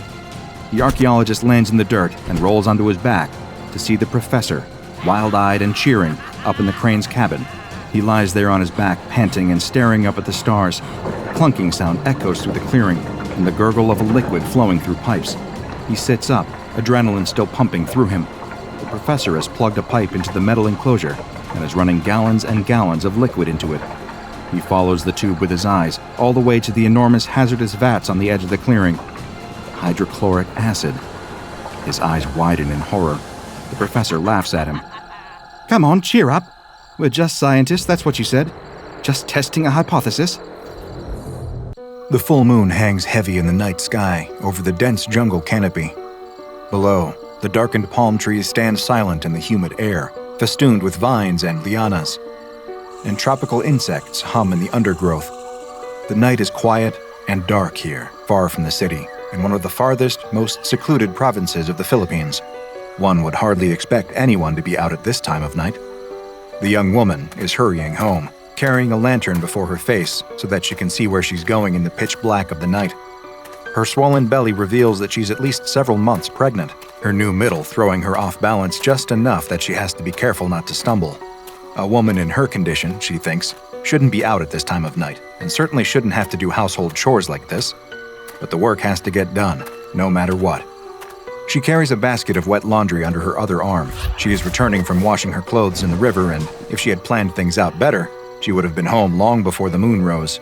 Unfortunately, she spent far too much time gossiping with several other village women before getting to work on scrubbing her filthy clothes against the rocks. Luckily, it's not too far from the river back to her home in the village. The worst thing that might happen, she reminds herself, is that she might lose her footing in the dark and trip over a rock or a root. There's no chance that she might run afoul of some nocturnal animal, she tells herself, even though the sudden chills down her spine and sweat dripping from her brow reveals the truth, that she doesn't believe that at all, and, in fact, she's getting more and more nervous as she staggers through the dark. It isn't just the threat of wild animals. She remembers the stories that her mother told her when she was a little girl, all about sinister supernatural monsters that live in these woods. Of course, those are just stories invented to scare children, she tells herself. She's a grown woman now, about to have a child of her own. She shouldn't be worried about boogeymen. She just needs to keep her head on her shoulders, and she'll be sure to arrive home safely. The lantern throws its light over a figure standing below the crook of a catmon tree. The woman jolts, nearly dropping her laundry. She gulps back a scream as she realizes that what she sees isn't a wild animal, but rather a person. "Oh, sorry," says the young woman, her voice shaking a little. "I didn't think anyone else was still out this late. I thought you were a wild animal." "Don't you worry, little one," says the figure in a soft, sibilant voice. The figure steps forward, and the young woman recognizes her. It's an old woman from the village, her back hunched and her long white hair falling over her shoulders in a messy tangle. The young woman feels inexplicably nervous running into this particular villager here in the jungle at night. Many of the village kids whisper that she's actually a witch who has all kinds of weird supernatural powers. Even some of the village elders are afraid to cross her for fear of getting cursed. "Where are you going at this hour? Someone in your condition shouldn't exert yourself so much." "I'm just heading home," says the young woman, hefting the basket of laundry for emphasis. "It's dangerous to be out so late alone. Here, let me walk home with you. There's safety in numbers, you know." Thank you." The young woman almost wants to protest that she doesn't need any help getting home because she really does not want to spend any more time with this old woman. But at the same time, she is reluctant to say anything that might insult her. After all, even if the young woman doesn't believe in witchcraft, it's not like she wants to take any chances. Besides, the truth is that she is rather frightened of being alone in the dark, and any company is better than nothing, even if it's this strange old woman. "How far along are you, honey?" says the old woman, placing a hand against the surface of the young woman's protruding belly. The young woman grimaces. She doesn't like this old woman intruding on her personal space like this. The old woman's hands are wrinkled and veiny, flecked with liver spots, and her fingers topped with gnarled talons. The young woman wants to cry out at the sight of them, but she bites her tongue. Instead, she answers the old woman's probing question as calmly and politely as she can. Very nice, says the old woman, her rheumy eyes never straying from the young woman's belly, and her hands still rubbing against her stomach as if she's trying to reach something within. The old woman makes a strange sound in her throat, like she's smacking her lips in hunger, but it's hard to see anything in the dark. The young woman can only nod in confusion, but she quickens her pace. She hopes that she can get home soon, and once she's home, she can get away from her unfortunate travel companion. The old woman keeps pace, grabbing her younger traveling companion by the arm and holding tight. Her grip is surprisingly firm for such a seemingly frail old woman, and the young woman again wonders if maybe there's something supernatural about this ominous crone. She wants to pull her arm away, but the old woman's long claws pinch cruelly into her flesh. It's as if the old woman is silently warning her, "Don't pull away. I'm too strong for you to escape." "What a sweet little bundle of joy you carry there," says the old woman, as if speaking to herself. "What a delectable little burden." The young woman knows that she's still talking about her unborn baby, but all this mumbling just makes her more worried. They continue walking, the young woman staring resolutely at the small circle of illumination thrown by her lantern onto the path ahead, doing everything in her power to not look at the old woman standing at her side, for fear that she might scream. Why is she so nervous? Worse, does the old woman sense her fear? The young woman has heard that witches are easily offended, and that's the last thing that she needs now. She continues walking, the old woman gibbering and whispering in her ear, plying her with odd questions about her pregnancy. "Eating well, have you? You know it's very important to eat right when you're carrying, so that the baby can be born strong and healthy. Right, says the young woman. She really doesn't need this unsolicited advice.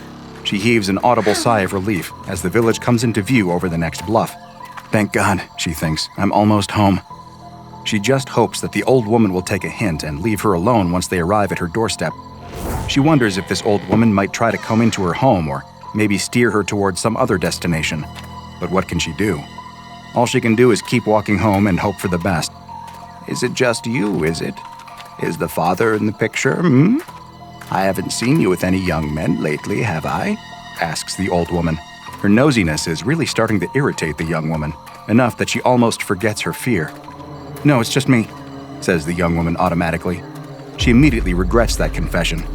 What is this old woman planning? Is she up to some mischief? Now she knows that the young woman lives alone, and there won't be anyone around to see whatever this crone is planning. Her grip tightens on the young woman's arm as if to warn her again. The village is quiet and dark. Everyone else has already gone to bed by now, so the pair of them walk down narrow, still streets. The only sound is the crunch, crunch, crunch of gravel under their feet. After what seems like an eternity, they arrive at the front gate of the young woman's house. Well, here I am, she says, a little too loudly and firmly to be completely casual. This is my home. Thanks for keeping me company on my way home. To her immense relief, the old woman lets go of her arm. The young woman immediately pulls away, rubbing the deep bruises left by the old woman's gnarled talons. Think nothing of it, my dear. The old woman smiles widely, a long rope of saliva dribbling from her slack lips.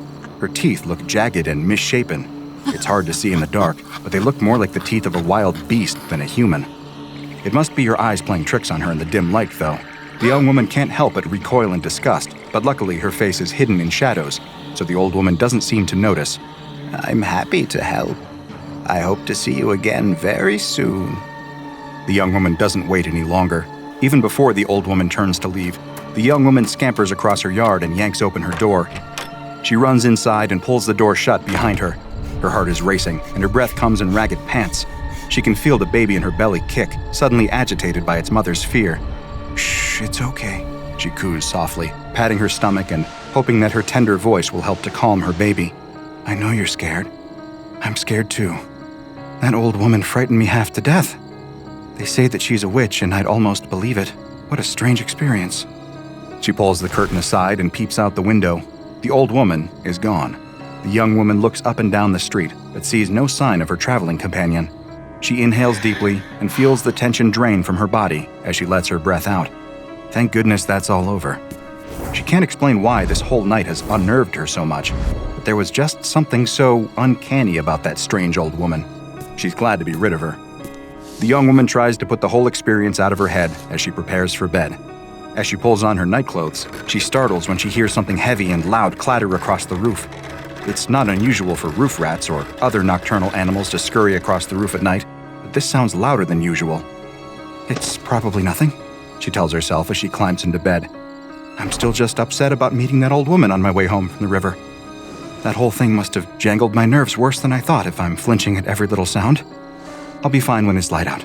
The sooner I get to sleep, the sooner it'll be morning. Even though her nerves are rattled, she is quite tired after a long day, and it doesn't take long before she drifts off to sleep. The young woman's eyes close, and her breathing becomes slow and steady, the shallow rhythms of sleep. Inside her head, she might be troubled by strange dreams, but to any outside observer, she is dead to the world. Asleep in bed, she doesn't react to the clattering on the roof. Whatever is up there is making an awful racket as it drags itself over the roof tiles. If someone were around to watch, they would see that whatever is on the roof is no rat. It's a darkened figure, almost big enough to be human, but strangely truncated.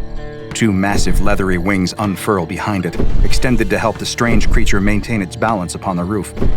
It drags itself forward using only its hands, long talons tapping at the roof shingles as it seeks a loose tile, anything that will give it access to the house below. Its finger finds a crack.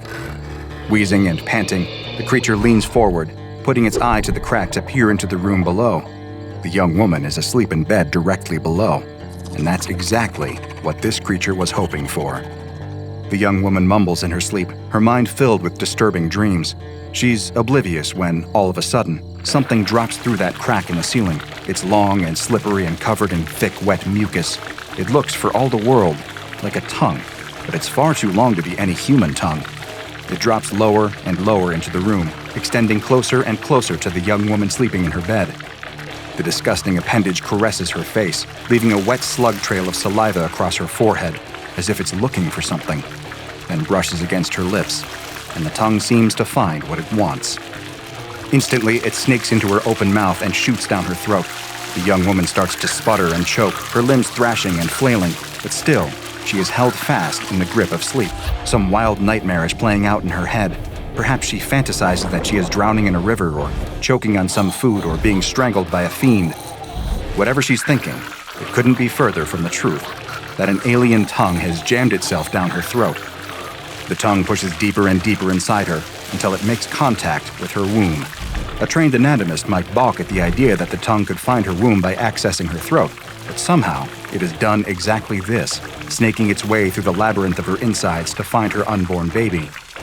A sticky aperture opens up at the tip of the tongue, revealing that the tongue is hollow, like a massive soda straw. It sucks up the baby like a vacuum, slurping it up, and out. The bulge of its prey traveling up the length of the tongue like a wild pig swallowed by a boa constrictor. Once the baby is gone, the tongue slides out of the woman's mouth and retracts back toward the ceiling, disappearing back through the subtle crack. There's a clatter on the roof again, followed by the soft flutter of leathery wings. The young woman settles back into a deep, still sleep, the awful sensation of suffocation having passed. The rest of the night is peaceful and quiet, but when she awakens the next morning, she finds that the nightmare isn't over. She wakes with a strange empty feeling in her guts. Something is very wrong. She throws aside her covers and stares at herself in shock. Her baby is gone. Her rounded belly has deflated back to its pre-pregnancy state, and she can sense, as only a mother can, that she is no longer carrying something within her. She shrieks in terror at this bizarre revelation. What could have happened? What could be responsible? That young woman just had an encounter with SCP-5201. SCP-5201 is a humanoid subspecies native to the Philippines, dubbed Homo sapiens visceralis, but known by many local names across the Philippine Islands, including the Aswang, the Tik-Tik, or simply the Viscera Sucker. But it is most commonly known as the Manananggal. During the day, an instance of SCP-5201 looks like an ordinary human. At a glance, there is no way to immediately distinguish an instance of SCP-5201 from a regular member of Homo sapiens. However, Foundation researchers have found that there do exist certain retinal irregularities unique to SCP-5201, so the agency has developed a portable retinal scanner for use in quickly identifying instances of SCP-5201. SCP-5201 is far easier to tell from an ordinary human at night when it undergoes a strange and startling metamorphosis. It unfolds a pair of membranous wings, resembling those of a bat, from its back. Even more startling, its torso splits in two. Its upper torso then flies off in search of prey, while its lower torso is hidden in a secure location until SCP-5201 can reconnect. SCP-5201 will seek out human prey, most likely relying on a keenly attuned sense of smell, and, once it has chosen a victim, will alight on the roof of their home and then snake its preternaturally long, tube-like tongue into the house below so that it can feed. SCP-5201 feeds by inserting its tongue into the orifices of unfortunate sleepers and sucking out their internal organs as easily as you would suck soda through a straw. SCP-5201 will happily eat human livers, stomachs, and intestines, but its favorite food is unborn fetuses. So much so that instances of SCP-5201 disguised in their human form can often be recognized by their tendency to drool at the sight of pregnant women. SCP-5201 are well known to local humans who live in fear of nocturnal attacks by the dreaded Manananggal. Interestingly, SCP-5201 can be repelled by Abrahamic holy objects like rosary beads or crucifixes, or can be staked through the heart with sharpened shafts of bamboo, very similar to the means used against vampires in Western folklore. SCP-5201 is especially vulnerable when its upper torso is out hunting, so it will always take the utmost care to hide its abandoned lower torso in a secret, secure location. If you can find the hidden lower torso, it is possible to kill SCP-5201 by sprinkling its exposed viscera with spices like garlic, salt, or vinegar, or failing that, even ash or urine. This causes an unusual reaction that is not yet fully understood by Foundation researchers, but will prevent the two halves from rejoining. If the two halves of the Manananggal cannot rejoin before dawn, sunlight will kill the creature.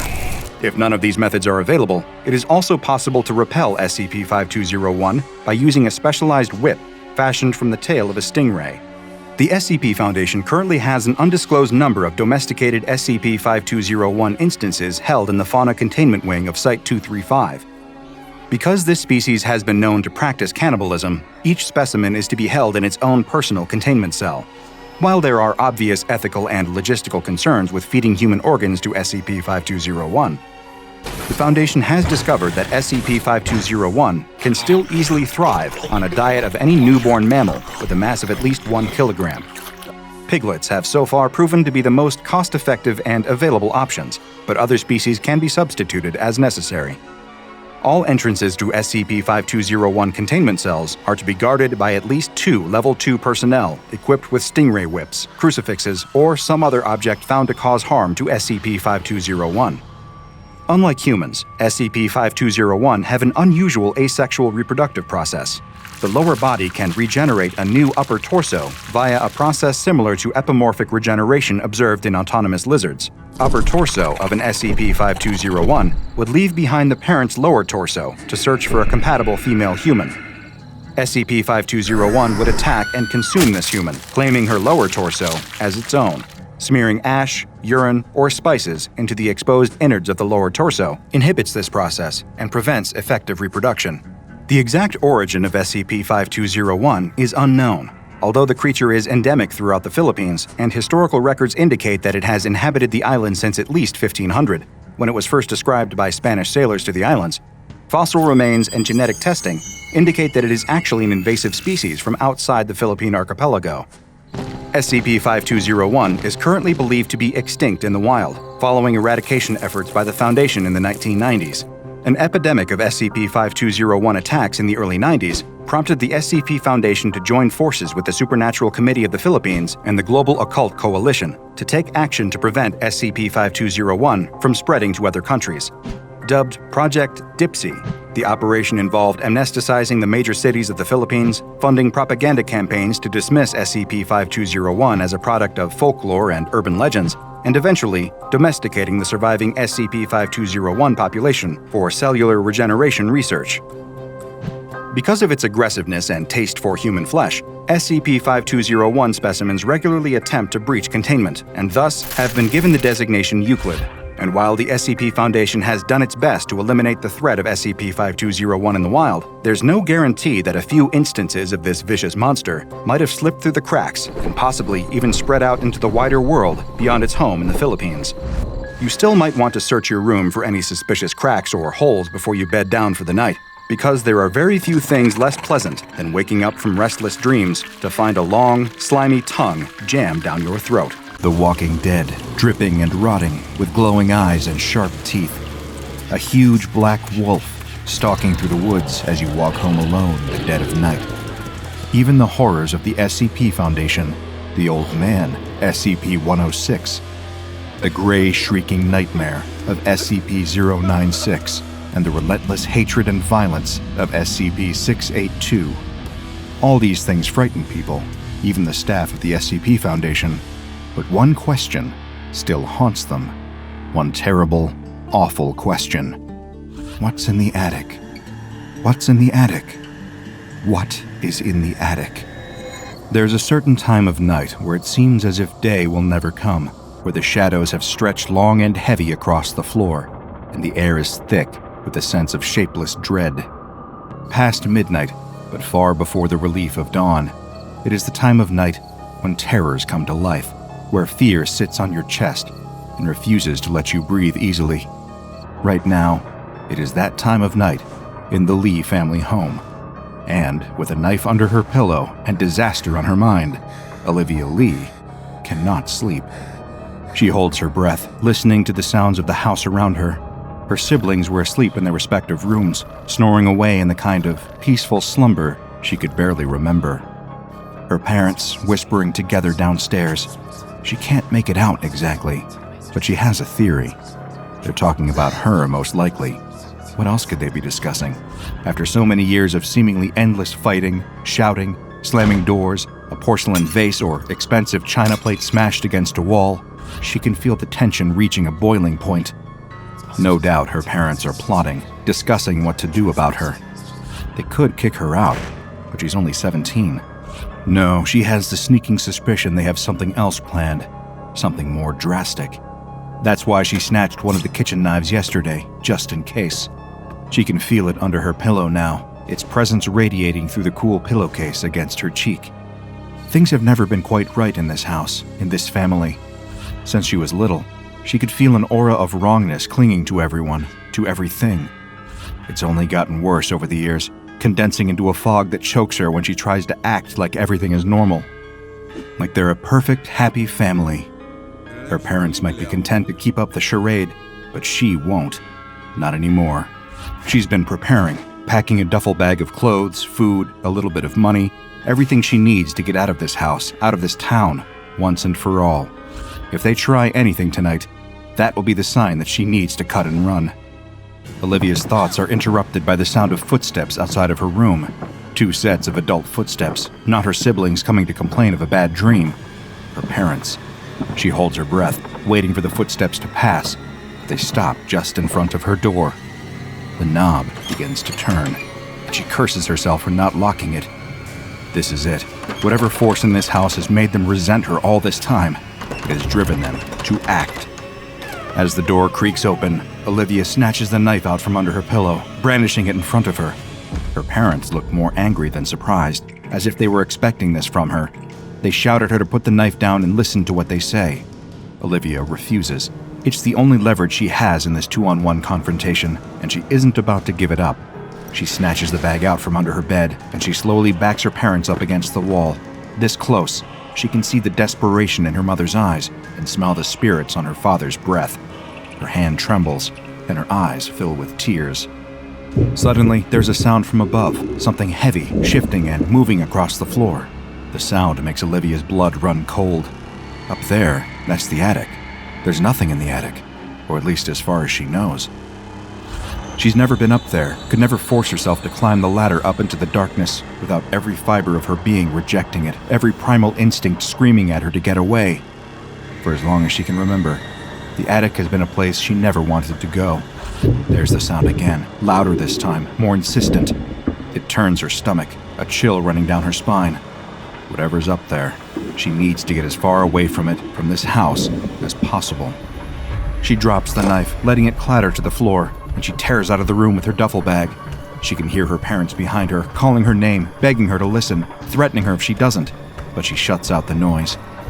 The only thing on her mind is getting out of this house. As she runs, she can hear that sound in the attic following her, somehow right above her, no matter what part of the house she's in. She doesn't even bother to put on her shoes, flinging open the front door and sprinting out into the night in her socks. The door slams behind her, and suddenly, Olivia is gone, disappearing into an open world where she can breathe again.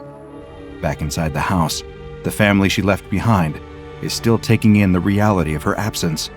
Above them, in the attic, something shifts. After Olivia leaves, the mood in the house begins to shift as well.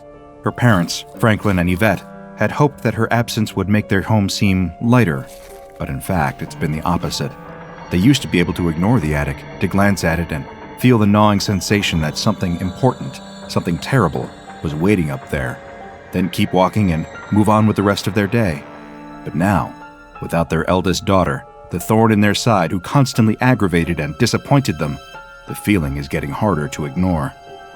Slowly but surely, thoughts of the attic worm their way under the couple's skin until there's little else that they can think about. The house has taken on an eerie silence. It doesn't sound like this in a house where a family of 5, formerly 6, but now 5, live. It sounds like a grave. Franklin cracks first, gives way to the pressure to climb the ladder and see what's up there in the attic. One morning he wakes up, drinks his coffee, then summons all of his strength, grits his teeth, and starts to climb. He grabs the first rung and begins to pull himself up. One step, one rung, then another, slowly making his way up into the shadowy unknown above.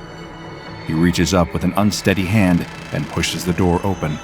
Just as his head crosses the threshold of the opening into the attic, everything goes dark.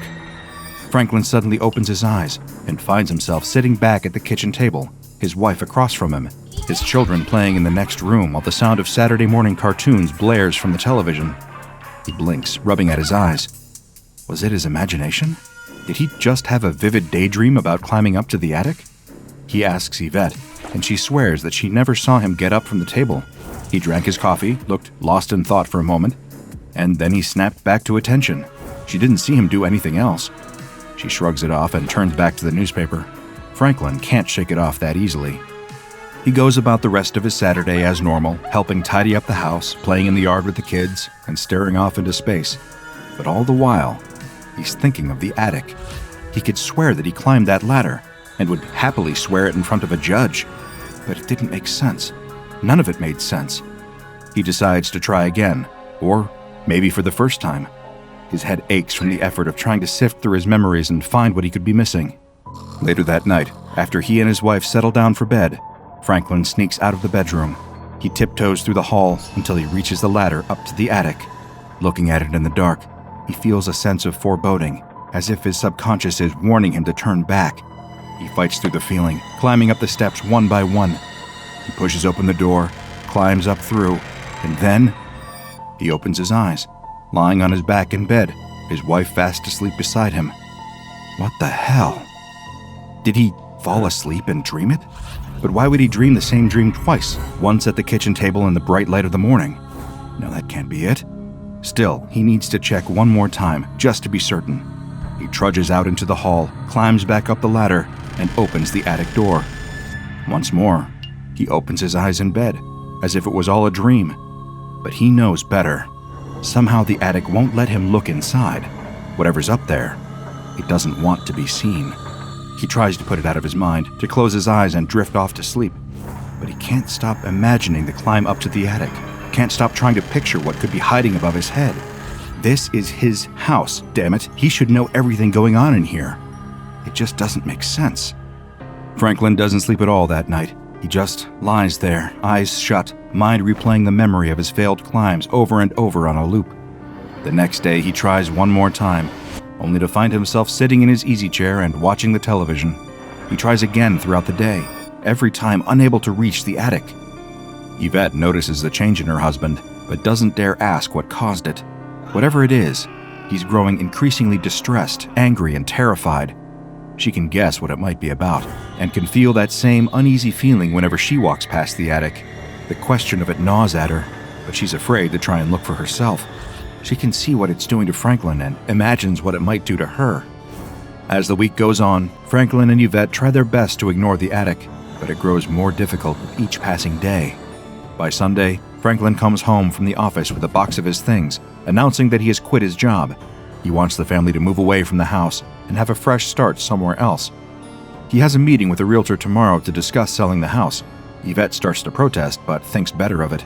Best to let Franklin have his way when he gets his mind set on something. Besides, if they can move out of the house, maybe she won't ever have to find out what the trouble with the attic is all about. The next morning, a realtor comes by to meet with the Lees.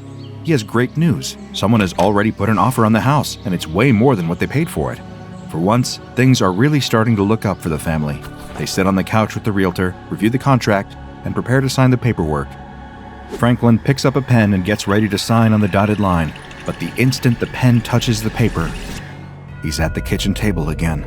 Yvette sitting across from him with a cup of coffee in her hand. She stares at him, wide-eyed. She didn't forget this time. They both remember being there, ready to sign away their house and start a new chapter of their lives, when all of a sudden, like the skipping of a scratched record, there was a blip of some kind, and they were back here. Franklin rushes to the phone, dialing the realtor's number in an attempt to get a handle on things. It rings once, then an error message plays, informing him that the number he is trying to reach has been disconnected. He looks up the realtor, but finds that the real estate agency he was with is no longer in business. Somehow everything has changed, and their lucky break has vanished into thin air. Franklin throws his coffee cup across the room in a burst of rage, and it shatters against the wall in a flurry of hot coffee and ceramic. The kids stop playing in the other room, coming to check out the source of the loud sound. Yvette shoos them away, then quietly begins to clean up the mess. And they carry on that way until bedtime. Franklin goes to bed early, exhausted from seething all day about the lost opportunity to sell the house. Yvette stays up, reading a book on the couch while the rest of the family sleeps. Just as she goes to turn the next page, she hears something. A voice coming from upstairs.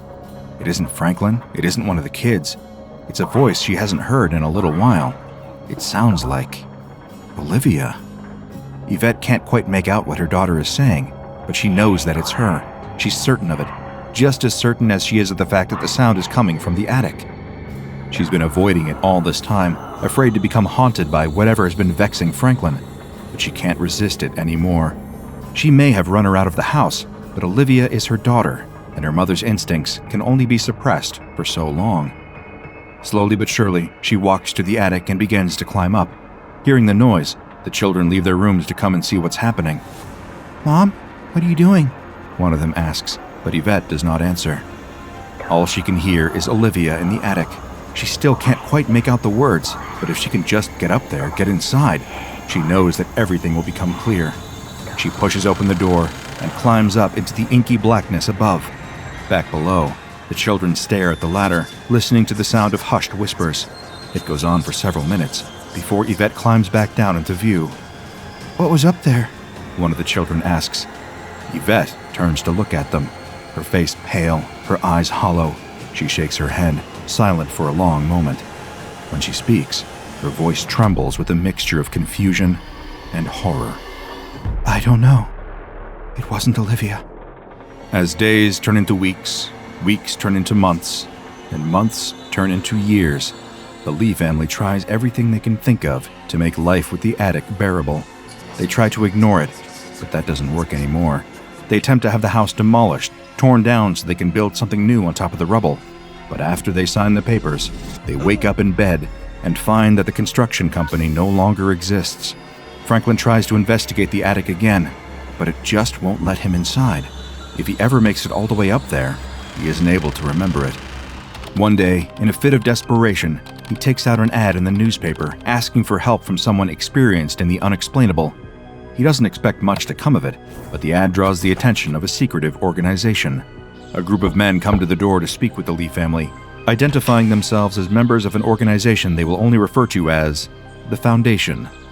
The men from the Foundation attempt to climb into the attic, only to find themselves standing at the front door again. They begin scribbling down notes after this occurrence, whispering to each other and saying words like cognitohazard and reality altering. The Lees don't understand much of it, but they can tell that it's nothing good. The men from the Foundation block off the house with caution tape, put up a notice of a highly dangerous gas leak, and then ask the Lees to come with them. Over the next few days, Dr. Dorset of the SCP Foundation conducts interviews with Yvette and Franklin regarding the nature of the attic and their experiences with it. He also speaks with the children that still live with them, as well as several of their neighbors. Following these interviews, the Foundation attempts several more manned explorations of the attic, as well as a few unmanned explorations. However, these attempts prove unsuccessful. In the days following these attempts, the Foundation discovers that all records of them have disappeared, and that the investigation attempts appear to have never actually taken place. The research team is desperate to put the puzzle together, and realizes they're still missing one piece: the runaway daughter, Olivia. The Foundation tracks her down, living under a new name and working as a landscaping contractor, and brings her in for questioning. She is surprisingly cooperative, almost unfazed by the bizarre situation. Dr. Garrett is selected to conduct the interview, and he meets Olivia, now Rebecca Feldman, in an interrogation room. He begins the interview saying, "Miss Feldman, what I want to discuss with you is a phenomenon associated with your parents' home, likely located in the upstairs..." She cuts him off. "The attic, I know. I thought somebody would come after me about that. I just didn't think it would be so soon." Dr. Garrett is surprised at her cavalier attitude toward the attic. He asks if she's aware of the phenomenon occurring in the house. She nods and says, "I left my parents when I was a kid, Dr. Garrett. We'd always fought. They weren't happy with the choices I had made, the things I believed in, the people I spent time with. There was anger there. So much anger I thought it might suffocate me. When I left, I felt like I could breathe again. I never went back after that, but sometimes I can still feel it. You know how you feel when you're dreaming, and you're trying to run from something, but you can't see it, and you don't know if it's really there, but you run anyway. That's how it feels. He asks her what prompted her to leave her parents. Rebecca looks down at her hands, folded on the table, before she speaks again. There was one night. We had a fight, and my dad was drinking, and Mom was even worse off at that point, and I kept a knife under my pillow for a long time in case something happened. And they came into my room that night. I don't know what their intentions were, but I drew it and backed them into the wall. The whole thing felt like I was being choked. And that was the first time I heard it. Something moving above me. I dropped the knife and ran, and I didn't look back. Dr. Garrett only had one more question for her. Whether she knows about anything in the attic. She looked up from her hands then, meeting Garrett's eyes. There are always secrets, Doctor. There's only so much hate that can build up in a place before it starts hating you back. I don't know what's in the attic, or if there's anything up there at all. I don't think I want to. With that, she stands up and leaves the room. The Foundation plans to detain her and investigate her story further to try and get to the heart of the truth. But the next day, they can't find her. As more days pass and they are unable to track her down, they come to a disquieting conclusion. According to all available information and legal documentation, Olivia Lee does not exist. Dr. Garrett insists that he spoke with her and continues to review the transcript of their conversation.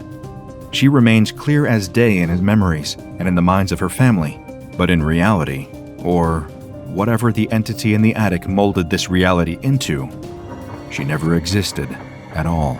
For avant-garde film fans across the nation, it's the eve of one of the most exciting days of the year, the beginning of Oddfest, a prestigious film festival that features offerings from some of the strangest names in cinema. Now in its 40th year, the organization has featured films from the likes of legendary artists and filmmakers David Cronenberg, Frank Henenlotter, Sion Sono, Julia Ducournau, David Lynch, Panos Cosmatos, the Soska Sisters, Flying Lotus, and Lars von Trier at their strangest, as well as a bevy of creators so bizarre and obscure the average person would never have heard of them. But for the attendants of Oddfest, they were gods made flesh. Of course, one person's exciting event is another person's stressful logistical nightmare, and in this case, the latter role falls at the feet of the programmer, the member of Oddfest's organizational board tasked with managing the festival's lineup and making sure they all release smoothly. He's passionate about getting these films out there to audiences that will truly appreciate them. But that doesn't make the process of getting it all to happen any easier. It's a relatively thankless job, but hey, somebody's got to do it, right? The programmer is burning the midnight oil at the Carolina Theater, the historic movie theater in Durham, North Carolina, that's hosting Oddfest this year. He'd spent the better part of the evening discussing various contingencies with the theater's manager, then making the final checks on scheduling and licensing. All the invisible work that goes into making Oddfest safe, fun, and most importantly, legal. With how touchy movie studios often get about their intellectual property, screening the wrong thing without getting a bevy of proper clearances could spell disaster for all involved. Little does this unfortunate programmer know, another kind of disaster is rolling down the hill towards him, a disaster that even someone with his experience could never anticipate. It's almost 2 a.m. when he receives a knock on the door of his temporary office. He jumps slightly. Wasn't he the only one still in the building? Maybe someone had come back. Either way, he pauses for a moment, oddly nervous, before calling out, "Yes, come in?" The door creaks slowly open, and a strange figure leans into the gap. It's a round, squat man wearing a suit, with his hair slicked back by liberal amounts of highly fragrant pomade.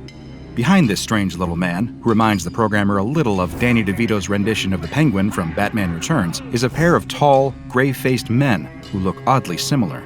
Twins, perhaps? Either way, the programmer blinks hard just to make sure he's not dreaming, because things have gotten decidedly Lynchian here. The short man and the two tall men enter the room and casually take seats across from the programmer. It's only now that the programmer notices that the peculiar short man is carrying a black leather briefcase. He finally plucks up the courage to ask who exactly these people are and what they're doing here the night before Oddfest is scheduled to begin.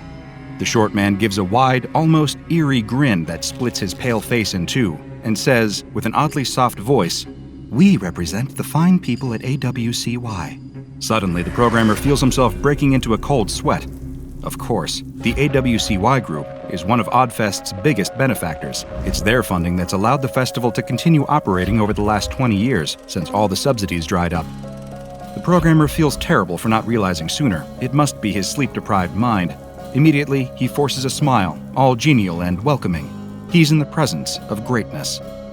"Oh, of course," the programmer says, trying to play it all off. "Where are my manners? Is there anything I can do for you? Is the festival all going ahead to your liking?"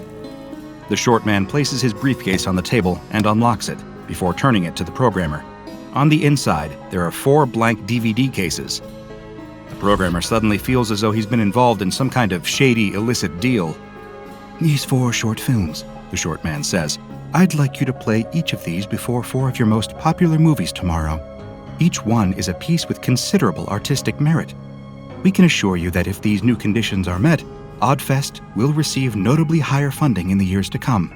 Orders from the top." It's an offer that the programmer really can't refuse. The next day, the festival begins. Thousands of eager fans of weird cinema have poured in from across the country and beyond, all eager to take in and appreciate some truly mind-expanding movies. But nothing can prepare them for just how much their viewings today are going to change them. Audiences assemble for the 4 most popular films of the day and are given the preliminary announcement that they would be the first to experience some exclusive short films premiering here at Oddfest as a kind of appetizer for the longer films to come. It leaves them giddy with excitement, as in the theater's 4 different primary screens, the short films that the programmer had been given in the dead of night begin to play. As one can expect from such an event, these short films are strange, bizarre, and perhaps even to most, rather disturbing. But the most disturbing experiences would only truly unfold afterwards. Much to the horror of the programmer and his many co-workers, mass disaster breaks out at the Carolina Theater. Fighting erupts in the stands, violent brawls that leave many bloody and bashed. Some set fires around the theater, burning up reels of a number of valuable rare films. Others are simply watching and laughing uproariously, seemingly amused beyond belief at the carnage unfolding all around them. Others are almost catatonic, with some unexplained terror, rocking back and forth on the ground, seemingly suddenly so confused and distressed by the world around them. And perhaps most inexplicably of all, a large group of people from Screen 4 run frantically into the bathrooms, where they started drinking toilet water, faces contorted into rictus grins of enjoyment. It's a sight so horrifying that it seems almost like something out of one of the festival's seedier films. It takes the Durham PD considerable time, effort, and manpower to contain what is rapidly becoming known as the Oddfest Riot. But little did anyone involved know, the effects that had taken place today were only a taste of the horrors to come, because everyone who saw the short films that day would never be the same again. This may seem like a film lover's worst nightmare, but sadly, it's a cold reality when you're dealing with SCP-1127, a series of anomalous short films ranging from 23 to 42 minutes in length, believed to have been created by members of an anomalous art collective known as Are We Cool Yet? Thus far, the SCP Foundation has been able to contain 4 different examples of these cursed short films, but researchers and field operatives are not ruling out the possibility that there are more in circulation, or that there are many other copies of the films we know about still readily available to the film viewing public. The reason these films have been given a collective designation in the Foundation archives rather than a series of individual designations is that those who have witnessed the films have reported considerable stylistic similarities between them, even though the content can differ wildly. For example, the majority of the footage in each film is taken from pre-existing sources, such as other movies, news feeds, documentaries, TV, and archival footage. Each of these movies also features a narrator character who gives the films a kind of thematic cohesion. These narrators will somehow interject into the recycled footage on occasion too. Watching these films will cause permanent changes in the personality and disposition of the viewer, which the Foundation has currently found no ways of successfully treating. Even applying amnestic treatment, which erases the memory of viewing the films, does nothing to alter their effects.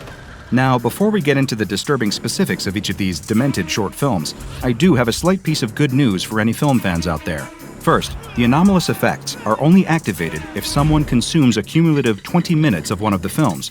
So if you're watching a movie and begin to recognize some of the features we're about to discuss, make sure you get yourself and anyone else out of there before the anomalous properties have a chance to take effect. There are also no anomalous effects when the audio and the visuals are consumed separately. The films must be taken holistically to affect you. This brings us to the films themselves, or at least the ones we're currently aware of, designated SCP-1127-1, SCP-1127-2, SCP-1127-3, and SCP-1127-4. Each of these films has its own unique anomalous effects, seemingly influenced by the content of each one. Let's start at the shallow end, before we progressively get deeper into the more nightmarish examples, which is saying something, given SCP-1127-1 is narrated by a Nazi clown. And no, I am not speaking in hyperbolic terms here. SCP-1127-1 is a 23-minute film entitled Were Clowns Always Yellow? And was first discovered illegally spliced into the film of a non-anomalous movie being shown at a New York City Cineplex.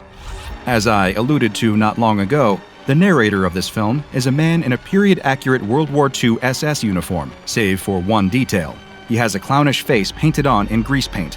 The recycled footage, in addition to archival footage of World War II, comes largely from movies that deal with the events and fallout of the tragic war and the many atrocities committed within, including The Night Porter, the unreleased Jerry Lewis movie The Day the Clown Cried, and even The Sound of Music.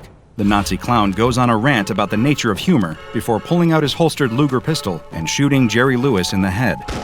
You may think that audiences would find this material disturbing, but on the contrary, people who have watched this film frequently describe it as the funniest movie they've ever seen. And for those who experience the film's anomalous effects, the strangeness does not end there. SCP-1127-1 essentially reverses the polarity of the subject's humor and disgust. For the rest of their life, they will find things typically considered depressing, morbid, or disgusting to be hilarious. Whereas they will find things intended to be comedy, no matter how innocuous, to be disgusting and disturbing. Wars, tragedies, cruelty, and funerals suddenly become hilarious, but when Foundation researchers tested the film on a group of D-Class personnel, they started having extreme reactions of physical revulsion towards comedy. One member of D-Class personnel had to be physically restrained while being shown an episode of Monty Python's Flying Circus. However, other than some strange reactions in public and very peculiar media tastes, this film won't make you unable to enter society after some quick amnestic treatment from the Foundation. The same, sadly, cannot be said for the next one. SCP-1127-2 is a 37-minute-long movie entitled Crazy Where You Are, and was first discovered posted online, where it managed to get views in the quadruple digits before the Foundation was able to find it and shut it down. Nobody truly knows what kind of horrific damage it could have caused in that time, considering its extremely dangerous anomalous effects. The film featured a 12-year-old girl as its narrator, methodically performing surgery on her teddy bear while wearing a blue dress and a black domino mask, like the ones commonly worn by classic heroes like the masked swordsman Zorro and Batman's sidekick Robin. But the content and result of Crazy Where You Are anything but heroic. The girl eerily whispers things like, "What are you afraid of? Violence. Afraid that violence is the answer. Or is it the question? Ask the question you are afraid of. You already know the answer. Pain doesn't hurt." While a montage of children's media mixed with incredibly violent media plays below, including everything from the infamous shock film Faces of Death to old Bugs Bunny cartoons from the 1940s that really haven't aged well. You might think that experiencing this bizarre little film would greatly disturb its viewers, but those who watch long enough to experience its anomalous effects will report no strong reaction to the film at all. They will appear stony-faced and disconnected. They'll then carry this feeling of general apathy away from the film and back into their everyday life. These unfortunate moviegoers will slowly lose their sense of empathy and begin to experience a complete severing of their emotional investment in the world around them. Even hostile and dangerous situations will register with the same sense of disinterest that one might feel towards a slice of overcooked toast. This would undeniably mean that the victims might become indifferent to their own safety, but it doesn't stop there. Viewers of this film are likely to develop sociopathic tendencies, including the desire to hurt others out of a sense of detached intellectual curiosity. We have no way of knowing how many serial killers started their monstrous journey by viewing this nasty little short film and becoming inspired. Because of this volatile and dangerous change, the Foundation believes that those affected are unable to safely reintegrate into society and must remain in containment. Next comes a film that is less frightening and more deeply tragic. This is SCP-1127-3, a 30-minute short film entitled All Comes with Yesterday. This devious little piece of cinema found its way in front of unwitting eyes via a pirate UHF signal in a coastal Michigan town, which exposed innocent viewers of public television to 72 hours of the cursed film on loop. No physical copy of this film has ever been obtained by the SCP Foundation, and from the original recorded broadcast alone, the Foundation is aware that people in the double digits were affected by its dangerous, anomalous properties. The narrator of this film is a woman who appears to be in her mid-30s, wearing an Elizabethan ball gown and a golden theatrical mask in the form of a rat's face, which appears to be permanently affixed to her own. Rather than speaking in complete sentences, this narrator's speech is eerily fragmented, with one recorded segment being her whispering, desire, aspire, require, conspire, acquire, retire, expire, choir, pyre, liar, liar, liar, liar. After which, she continued to simply repeat the word liar over several minutes, while mashed up footage of several classic movies plays, including RoboCop, the biblical epic The Ten Commandments, Francis Ford Coppola's Apocalypse Now, Natural Born Killers, Eraserhead, and George Romero's original Dawn of the Dead. With a setup that strange and eclectic, you're probably wondering what the end result of viewing this strange little offering is. To put it simply, it induces a state of debilitating technophobia. You become a perpetually anxious Luddite, terrified of anything considered even vaguely technological. And we mean this in the broadest sense of the word. Anything deemed to be manufactured by mechanical means, from furniture to clothes, becomes terrifying to the unfortunate viewers of All Comes with Yesterday. Because of the life-altering extent of the phobia induced, people affected by this film are unable to integrate back into normal society, and instead need to be given Class A amnestics before being permanently institutionalized. And finally, the film that, for your psychological health, will leave mostly to the imagination, SCP-1127-4. A 42-minute film with the ominous title, Why Are You Crying? Over 300 DVD copies of this film were slipped between the pages of body romance novels in a number of Canadian bookstores, claiming to be a special feature that comes with the book. And those who were morbidly curious enough to watch it had their lives forever changed for the worse. The narrator of this film is a man whose face is obscured by a menacing leather mask. He gives a free-form soliloquy about the nature of love and attraction over footage of various shocking or abstract underground films and cult classics, like Cremaster 3, The Rocky Horror Picture Show, and the late Italian filmmaker Pier Pasolini's infamous final film before his sudden murder, 1975's Salo. Anyone who watches this film for long enough is likely to develop some very original ideas about the nature of attraction. Ideas that most of us might consider somewhat strange or disturbing. I think we'll leave it at that. But suffice to say, many of the people affected by Why Are You Crying? Are unable to return to society after their viewing and need to remain in containment.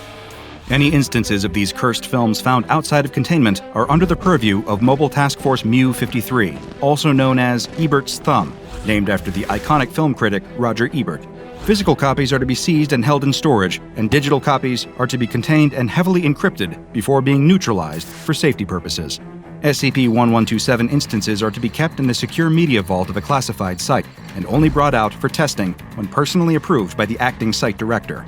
Only D-Class personnel are permitted to view the films for their full duration.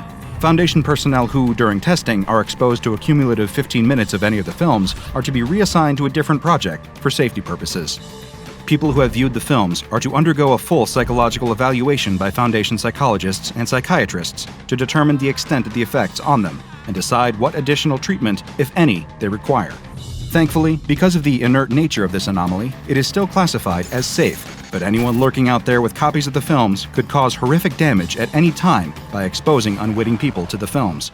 So if any shady individuals invite you to a private film festival in their basement, it's probably best to just decline. These films aren't going to be hitting the Criterion Collection anytime soon. Cinema can be a transformative experience. Everyone's seen that one movie that saves their life and changes everything. Just make sure, if you're planning on burning through a few short films this weekend, you know how exactly you want to be transformed. If you want to support our important mission here at Dr. Bob, check out the Dr. Bob Patreon and become a junior researcher today. Now go and watch another entry from the files of Dr. Bob, like SCP-1432, Doll DVD, for another piece of anomalous entertainment that will forever change your life for the worse. And make sure you subscribe and turn on notifications so you don't miss a single anomaly as we delve further and further into the SCP Foundation's classified archives.